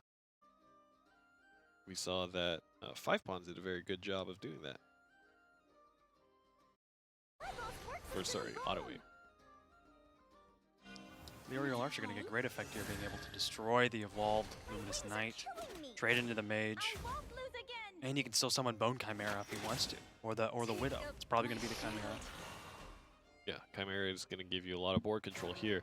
What's worrying is we're coming into turn 6, and there's no face damage done. Big thing for Noah is he's drawn into 2 Fangblade Slayers, which there were Swordcraft lists out here. I believe it was 5 pawns that ran a one of Fangblade Slayer. And whereas I think it's makes sense in terms of making your deck build efficient. On the other hand, in this scenario, I think Noah's pretty happy to have that extra late game pressure. Right, it's a great card. It allows you to clear the board and also do damage to face as well with a single attack. And at 8 play points, it's got 8 defense. That's absolutely massive. Big thing is if there's a drop and it doesn't look like it is in hand, so there's nothing really good in hand for limits to evolve here. But if there was something that was a little chunkier, evolving it at the current hand that Noah had would have made the situation very awkward. Of course, it's hard to tell if that's the case, and especially you don't really want to be evolving willy-nilly because you push their attack over 5, Right. 5 or up, and then you get in trouble with Sabaki. And because Noah has been able to use his evolve points on the mages, he still has got 2. And Limits might be considering using his final evolve point on this Bone Chimera, which he does. Bone Chimera is going to live with 1. Killing the board, and he still has enough orbs to play the Catacomb on this turn as well. Really great play. Yeah. We'll see what Noah has to do to answer it. Love surpasses death. Use slow conversion. A great option there to draw 3 cards at the end of your turn, drawing a 4th card at the beginning of your next turn. It won't be long now. Really wanted more of those options. Wings are killing me. And we're getting closer to play point 8, where Noah is going to be able to play those Fang Blades. And those are the only 2 cards he has in his hand now. Yeah. The board clear is fantastic in this situation as well. Considering that this is turn 7 and Ector could be coming out. Noah doesn't know that. Noah doesn't know that Limits doesn't have it in his hand. But there is a Cerberus in his hand as well. That's going to be absolutely nasty. But, I mean, Limits hasn't been able to do any damage to face this whole game. And that's really the key thing. Because then you're trying to challenge a card that's as beefy as Fangblade Slayer. Whichever thing you put down is going to be immediately dropped. You don't even have Evolution Orbs to really help. And there's still 1 Evolution Orb remaining. If there's a situation where Albert is top decked as well, Fangblade Slayers with the Alberts on top of that will give a very clear game plan to Noah. That's going to be absolutely terrifying if an Albert were to come out. Oh, still 11 shadows on the side of Limits. He hasn't been spending them at all, really. So the 4 shadows on Soul Squasher, not much to shake a stick at. More than willing to trade those shadows away. Fangblade Slayer immediately out.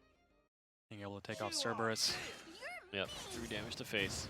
I think on the next turn, it's a good bet that the second Fangblade Slayer is going to come out. Going to be determined by what he draws on the next turn as well. What is in the hand of Limits? He's got Phantom Howl, Coco and Mimi. That's a lot of damage right there, and plenty of shadows to use it on. Not to mention being able to get rid of this Fangblade Slayer right here. Definitely the cause of a lot of trouble.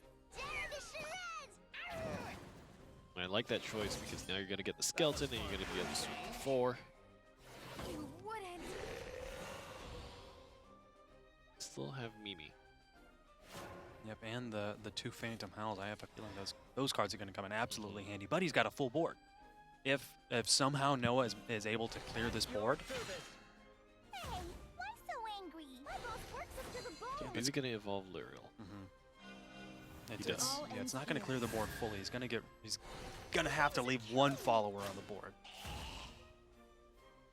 And both players sitting at 15 health. Man, this is such an even game. But Limits has definitely more card options in his hand as well. I like that choice of taking out Orthrus and only taking the 1 damage. Means that it's awkward to just use Mimi. If he had gone for the Sergeant, he would have reduced 2 damage rather than 1 damage, but Lyriel would have been left for 2, making a very clean kill for Mimi. Time to trade out the board. One of the Phantom Howls is going to be spent. And good thing for limits, he has a ton of shadows available. He does not mind spending those at all. He could still play the Storm Mummy here. He could. He will. You wouldn't. Taking a little bit of a lead, but we'll see what this draw is for Noah. It's going to be the there's Albert. The Albert. So this Fangblade Slayer, so he doesn't have the Evolve anymore, which would have been much better spent on the Albert. But every single swing at this point makes all the difference. So he could do 6 damage to face, clear the board, with still having the 3/5 Albert. So there's 8 damage. Oh, he could clear the board with the Albert here twice. But that just opens up the board for the Phantom Howl next turn. He's got Phantom Howl 5, Mimi 2. That's 7 damage. Yeah. Well, the big thing about it is the 2 damage pings were going to be stronger, right? So.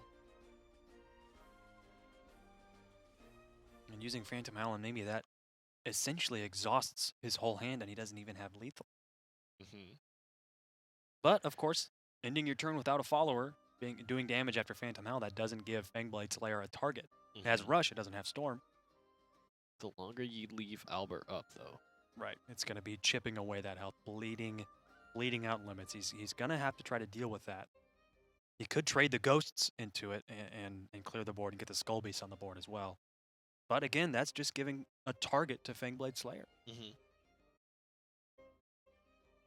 Now, I think Noah needs one more option here, and it's 2 out of 26, I guess, to get Albert again. And if he just keeps drawing Albert, that's a pace that you cannot keep Right, up. absolutely. Right? Yeah, Shadow will get absolutely outpaced. So trading all the Ghosts into Albert, perhaps, needs to do it. Yep. Hurts, but you got to do it.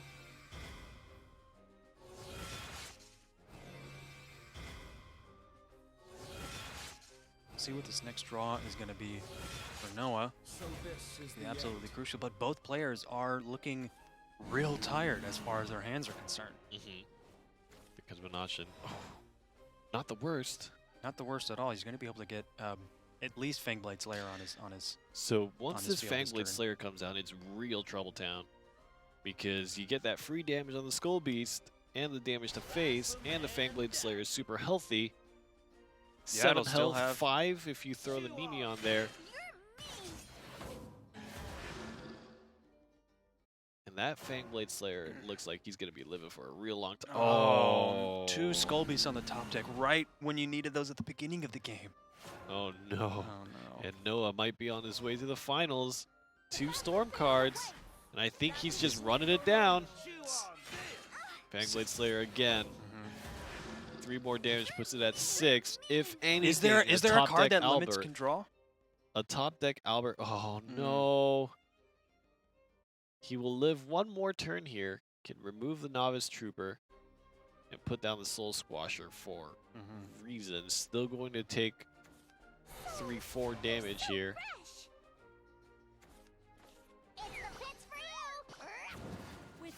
But the Soul Squasher is going to be removed by Fangblade again. Definitely doing another 3 damage.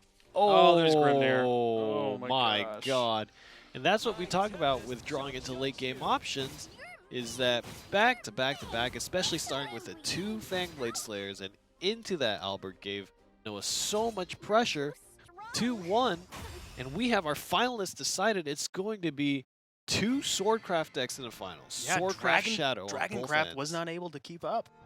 Well, Dragoncraft did, certainly. Oh, it did, yeah. But Shadowcraft wasn't. yeah. Which almost is the more interesting turnaround. Of course, that Dragoncraft game was real unique, right? In the sense that, like, it got a ton of ramp. You play the Ouroboros really early. And it's just the Zell combo that we talk about giving you so much flexibility. There were so many different avenues that he could have approached lethal in that situation. That's just a testament to Yeah. Dragoncraft's yeah, he was definitely strength. able to run away with that game for sure. Let's take a look at the bracket. We're just about at the end of the tournament. There's 1 more match remaining. Auto aim. Oh, there he is. Crimson Fencers is the clan he represents. Yep. And Mana Surge is Noah to fight off. So the clans have arrived at this juncture. Mana Surge and Crimson insers. I'll have to look at the numbers. It's on my other notepad. But the victor of this match could very well determine who excels and who surpasses the other team in the finals, which I think is fascinating. I mean, these players too, Auto Aim and Mana Surge, they're players in general, Noah as well, I feel like have been working at competing in the tournaments and have pretty consistently been making it very far. That's the thing. Now, they've been consistent. We've seen them time and time again. Now they find themselves in the finals. Now, remember, we looked over some of these decks. For the most part, the Shadowcraft decks were very simple, right? Yeah. But the Swordcraft decks, I really think, are going to be where that difference really kicks in. We still haven't seen the Aurelia come out. The Aurelia come out at all this tournament. I wonder. I really want to see that make a big difference in the finals. I really think it can. Such a cool card as well. Would love to see it represent. And I think the big thorn in the side for that card especially is just there's so many different kinds of removal that are available. If it isn't just kind of an auto-death ability from something like a Corpse, Necro Assassin, something directed, you know, both on the side of Swordcraft as well on the side of Shadowcraft. But we talk so much about it, but it hasn't even shown a single time. So I'm eager to see Auto Aim versus Noah. At this point, if you're going to choose a player, who is it going to be? Oh man, we haven't seen the Aurelia. It's a good bet that we won't see the Aurelia. And I mean, Noah was looking absolutely stellar with the combos and the plays he was able to make. I'm gonna give it to Noah. So for me, just seeing Auto Aim come back and make it this far again, as well as the fact that throughout the whole tournament, Auto Aim has been destroying Shadow Sword players. He's already in the rhythm. He knows what that's going like. It was a struggle, I feel like. I think Limit was giving a lot of people a very hard time. And maybe it's the bias after seeing how difficult it was for these Sword Shadow players to get over that deck matchup that I feel like Auto Aim has kind of a better time. So I'm going to go with Auto Aim. All right. Crimson Fencers, I think, are going to put themselves on the board with a first place finish. All right, I'll take that bet. You've already lost once today. Don't extend your losses. I mean, I gotta. What choice do I have? This is it. This is the finals. The finals of week 4. Oh, man. Yeah. Let's take a look, if we can, at the prizes here to see what's at stake for these players. At the end of the 4th NGE Shadowverse Open, 30,000 vials, the flare, and a direct invite to the playoffs are at stake right now. Auto Aim or Noah are going to be taking that spot. The other one, 10,000 vials, and of course, who we just saw being knocked out, Limits as well as 5 Pawns are going to get 5,000 vials each. So that's how the tournament is shaking up, and it's been kind of a long day. I feel like so many Swordcraft games. It almost felt like Swordcraft was a dominant deck in the meta, just everywhere. Either way, we're going to have a new player being able to get the direct invite to the playoffs, which I think is really exciting. So far we've had all unique players. 4 invites. We'll see. I'm really curious to see the winners of the tournament stepping up to the plate again, seeing how far they can go, if they can take a second win. And in many senses, that's going to go a long way to giving them the MVP status, right? Because I feel like it's going to be very tough for them to win twice, but if they can pull it off... If one person can pull it off, it's a good bet that someone else won't be able to pull it off, and that's 400 points. And of course, if you've been like Noah and Auto Aim, you've already accumulated 20 points there, 40 points, 80 points. And just so by frequency of participation. Right. And the 200 points stacked on top of that is going to be absolutely massive. As the season continues, we'll be able to get more and more into the points and how that's shaking out and have a clearer picture of who is in the lead. From the start of the NGE Shadowverse Open, it was just chaos, right? It's people jumping into the brackets any which way, and they were just finding each other tooth and nail. Right, the dust has definitely settled on that, I think. Yeah, so we'll see. We'll see. You know what's been making me a little bummed today is that none of the decks ran Wind God. I haven't prepared the pin. I think some of the Shadow decks might have.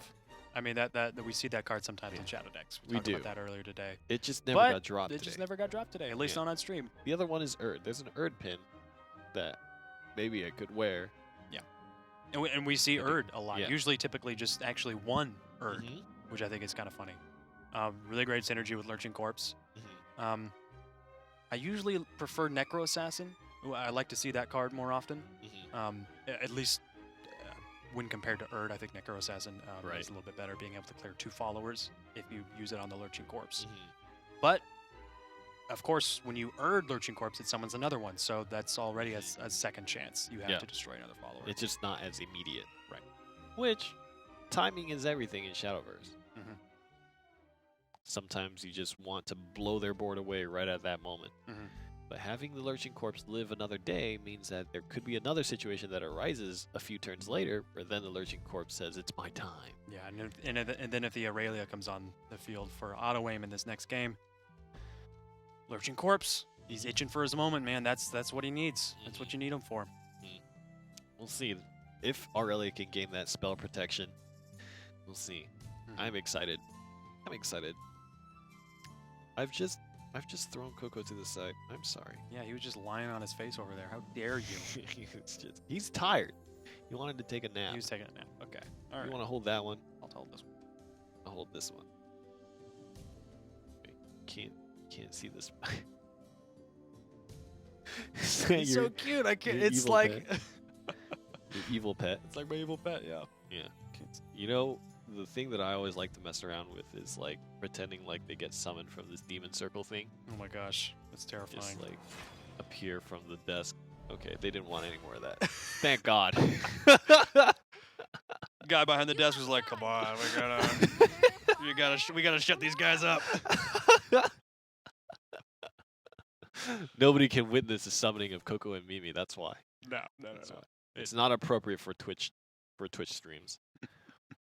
The amount of scarring and just PTSD that it would cause. All right, we've been leading up to this game all day. It's the finals of the first game of the finals in the 4th week of the NGE Shadowverse Open.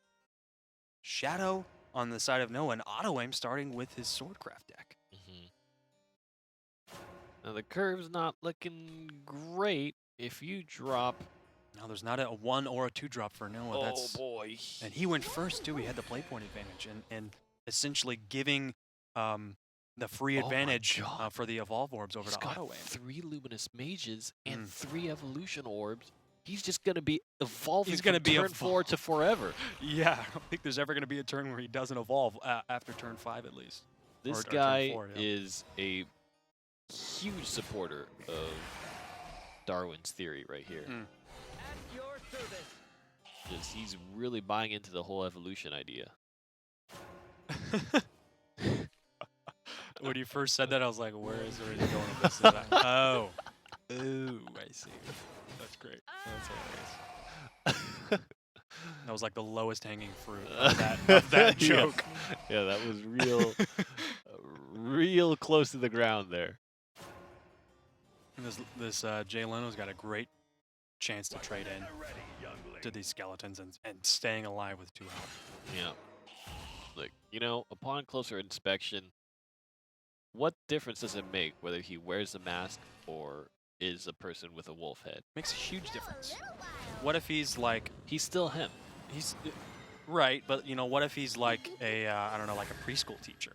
Would you want to send your kids to a preschool taught by like a fun guy with a wolf mask, you know, or like a wolf man? Uh-huh. You know, I'm trying to think of any kind of lessons we can learn from Little Red Riding Hood, but it's not really coming to me. Oh, here he is again. You can't get rid of him, man. can't get rid of him, man. He's here to stay. So 1 into the Cerberus and Jay Leno into the skeleton. Sorry, gotta go. And yet, despite the fact that there's so many evolution orbs, none of them have been spent on the side of auto aim. The curiosity, again, as per normal, is even with all these evolution orbs, is that enough to keep pace with things like Ector? Which I suspect that it may, especially because auto aim is living with 19 health on turn 6. In this matchup, yeah, I think you're right. I mean, Noah has got a full hand. Typically, we see the Shadow players exhausting all their cards, and that's enough damage to end the game. But he hasn't been able to. The curve has been as such where he hasn't been able to make those plays. I think it's going to be important in this. There's the Aurelia. I think it's going to be important in this turn to really make sure your cards are going to be beefy. You want to mitigate as much of the Ector as you can every single turn, and especially make it difficult for Ector to trade in with the zombies as well as the buffed up units. Ward might be important to keep Noah from swinging face. He does have Ector on this turn. That would clear off. He'd be able to completely clear the board and do some damage in face. Aurelia seems like the smart decision after an Ector drop, but at the same time, Tsubaki will get rid of the Ector in one fell swoop. Right. And you can't really choose both. And the face damage right there, that's what we're talking about. With that ward, you can mitigate a lot of that chipping damage. And Aurelia coming down, despite the fact that there would be 2 cards, only that Aurelia can buff off of it, you can't get the spell block. Oh, and he drew a 2-drop as well. He drew Unica. Okay, gonna use Tsubaki instead. And I think that if you spend, for example, an evolution orb here, I wouldn't even blame you. Right. Because you have so many luminous mages, you have to start getting value or else you're gonna fall behind. Yeah. So on the second Ector, then you get yourself a situation where those cards will have to trade into the Tsubaki, and then you play the Aurelia, and you get a lot of value, and you know, Soul Squasher is gonna be great in that situation. But choose up a little bit. And this is great because the Aurelia is going to get a ton of value here. Yep. Yeah, the Aurelia. Look how shiny it is. Possibly the Trooper as well. Autoaim's really thinking about all the exact options he can to try to take the game back in his favor. He's chipped out a lot of health. He's only got 12 health remaining. Needs to be very careful thinking about how to tide over the next 2 turns. It's really about maintaining stability, and this is what we were talking about. Once it gets to a certain stage in the game, Why so angry? On my blade, victory and Really? prosperity are yours. It all ends here. kill the card first, then you play the Aurelia. Featherblade, show your true power. Right, he could have played the Hold Soul Swing after the Aurelia, I suppose. But the turn's going over to Noah. What? So the big thing is, Yeah. if there was even if there was a second Soul Squasher, that wouldn't have mattered for the Aurelia. Right. Because of the spell protection. Yeah, you can't target it. Here comes the Ector. Now the Ector and all its pals have to swing into Aurelia here. Gonna buff it up, and so he's gonna have 2, 3 units here, 4, 4, and 3 that can swing. Evolving that as well. It's going to be a game right there. 13 damage right to face. Yeah. I think it was just playing the ward on turn 6, I feel like, was so important, right? You needed to make sure you had a strong board at that point in time to mitigate as much of the damage as you could. Then the Tsubaki comes in and takes down the Demon Lord Ector, and then you can clear the board appropriately. Right. I think that it was a hard read to make, but I feel like playing the suboptimal Aurelia before there was a full board of stuff Right. was going to be the better option there. Yeah, and we talked about how having all the Luminous Mages would have been great, but we didn't even get to that stage of the game. He still had evolution points available to him, and he didn't even play all of his Luminous Mages. Which may have gone into kind of, you know, maybe it was a better choice just to even evolve the Genos that you were playing. Right? Just make it much more tough to clear them out. And you know that even if they use stuff like little Soul Squashers, whatever, then you just start playing your Yeah, mages. and we talked about the Aurelia a lot, about, what's that card going to do? And one Ector buffed up zombie with Coco taked it out. Yeah. That quick. Yeah. I really think that, And now the Autoaim tides got have put in a shifted. tough Now Noah is on his sword deck, and Autoaim's on his shadow. yeah, they're taking turns. Yep. Got a mulligan 3. If Autoaim is able to take this, it's going to be a sword mirror matchup in the third game. Or Noah could end it right here if he's able to. So really, Catacomb is the one card that I think will really help Autoaim's early game. Especially considering he's got a 1-drop, he's got a 2-drop. It's the exact thing he needs. He still has one more turn to draw the Catacomb. But there's a Maid Leader and a Lancer in the hand of Noah as well. Lancer comes down. That's really going to slow things down. Oh, didn't get the Catacomb. Still has a 1-drop. 2 Cerberus in hand. Those are going to be really nice. This could make the difference between a loss or a win. But at this stage of the game, you're not playing those cards. Picked up the mage off the maid leader. And the setup is pretty nice. Turn 4, you've got Geno. Turn 5, you've got mage. You've also got Floral Fencer, if you want to play that.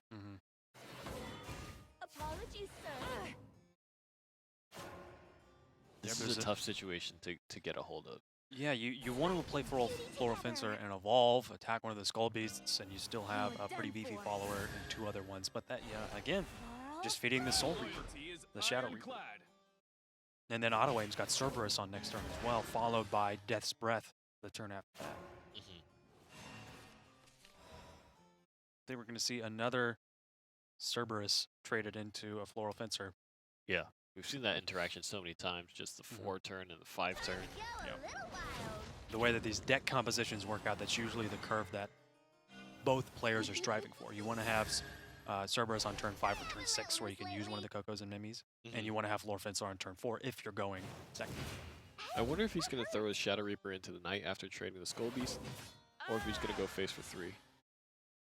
He's going to leave the Shadow Reaper at 1. And I think that's important. Try to minimize as much board control Swordcraft has. Right.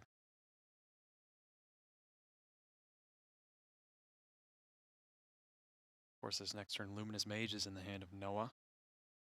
But even then, that's going to take out the Cerberus, but it'll take out the Mage, of course. Tachi really great, and so is Lino as well. It's got another one. You can play another Quick Blader into the Cerberus if he wants to. He doesn't have a 3-drop, though. That would end his turn effectively. I think this is fine. Geno gets into the point where he gets his enhanced activation. Next turn, right. But you are also getting to that point again. Of course, the shadows are much less at this stage in the game, but you're coming into turn 7, and there's no clear way to mitigate damage. And there's 2 Cocos and 2 Mimis in the hands of Auto Aim. Noah, he cleared the board, emptied at that turn, and much like a lot of other cards, when you play Cerberus, unless you evolve an attack, you essentially kind of lose that turn. You get a 3/3 follower on the board, which is not much for 5 points. But being able to do that essentially for free when you're not having to clear the board because there wasn't anything on the board, really great play from Auto Aim. Being able to answer in and gain, I think, a huge advantage. Luminous Mage gets dropped here. Only 1 in hand. Turn the power of hope to light. Sorry, gotta go. Finally, we'll take down the second Cerberus.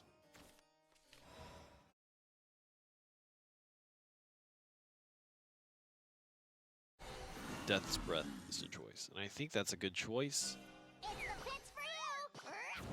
Especially because you can just remove the mage, evolve and gain board control here. Definitely, and you still have 3 wards on your side of the field. 9 health total of wards. That's going to be a lot that Noah's got to have to chew through. Double Coco and Mimi, if there's any board control that remains, there's a ton of damage. Now, Evolution Orbs are done for Auto Aim. We're heading into the later turns, and there's still a lot of resources left for Noah. But will he get the options necessary to tide himself over? And can he survive? I mean, there's a lot of dangerous top decks that Auto Aim could just run into right now. Right. And Immortal Thane would be nice, obviously Ector as well. Trading it out, get 2 knights, maybe evolve one of them, trade another one. I'll save you all. Not really a trade, I suppose. This knight will stay alive. That's going to be a great turn. He's going to be able to do that again on turn 8. Maybe he'll even get something like a Fangblade Slayer. Can't evolve the Lirial, but any kind of card that gets dropped here is going to be super valuable. And again, Mimi comes down. Any kind of card drop right now is very valuable because of the nature of buffing up their damage. And Auto Aim has already exhausted his hand. Oh, he has I mean, he Albert still ready has to Soul go. Squasher and plenty of shadows. Strength And beauty together. we talk about the evolve point advantage a lot for Swordcraft, and that really just gives Soul Squasher even more targets. Next turn, he's going to be able to use it on the Floral Fencer. Loyalty is ironclad. There's a Floral Fencer going to go into the ward, and then Geno all going to maintain their presence on the board by taking the appropriate targets here. And these past 2 draws for Auto Aim have been really lackluster. He drew a Goblin and then another Soul Squasher. So, I mean, it's great to have that card, Soul Squasher, but you really want to be drawing into those higher costs, those higher tier cards. We're on the enhanced turn. There could be a full board clear here, and then there's only 1 card left for auto aim. Right. The Coco. Yeah, the 1 Coco. Sky Knights, prepare for battle. And I think it'll be smart. Clear the 2 Soul Squashers. Throw the what is the this upgraded cool guy knight? Steelclad Knight. Steelclad Knight, yeah. Yeah. Here's the heavy knight, Steelclad Knight. There's a knight.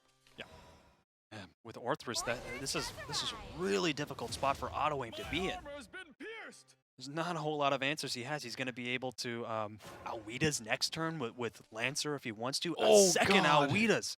Oh my Oh, gosh, Noah's no. going to be able to run away with this game. Oh no! There's so much damage coming down the my gosh. pipeline. He had so many cards surviving here.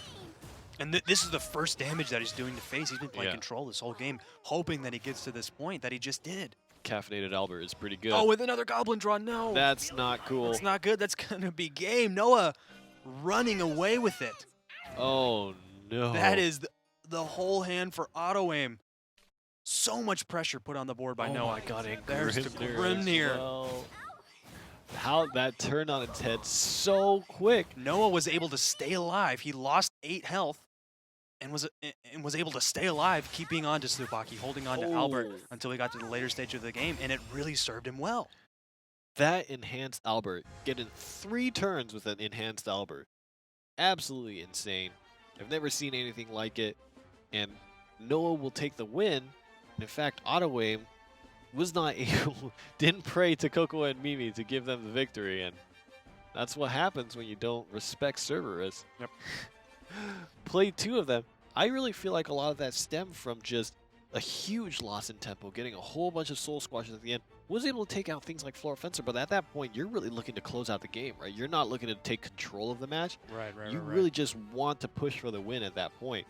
You're at the stage where you're building up shadows. You have enough play points that you can take large control of the match. A Death's Breath was played, and through great use of Geno on its enhanced, as well as Floral Fencer to assist, the multiple uses of Geno with a free rush and then evolving to get a second rush to clear the board, just managed to barely get over that hump, and you still had so many cards left over. You still had the Alberts, you still had all your options available to you, just very clearly kind of coasting through the end game there for the Swordcraft deck. Yeah, Auto Aim had the advantage in the beginning of the game, but Swordcraft being able to come back with the advantage towards the end of the game.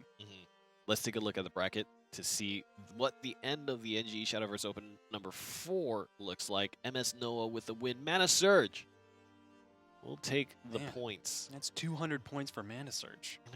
I have to double check with the leaderboard, but I think that might put them in the lead. I think it might. There's Because they have a lot of representation just they in do Mana have a Surge lot in of general.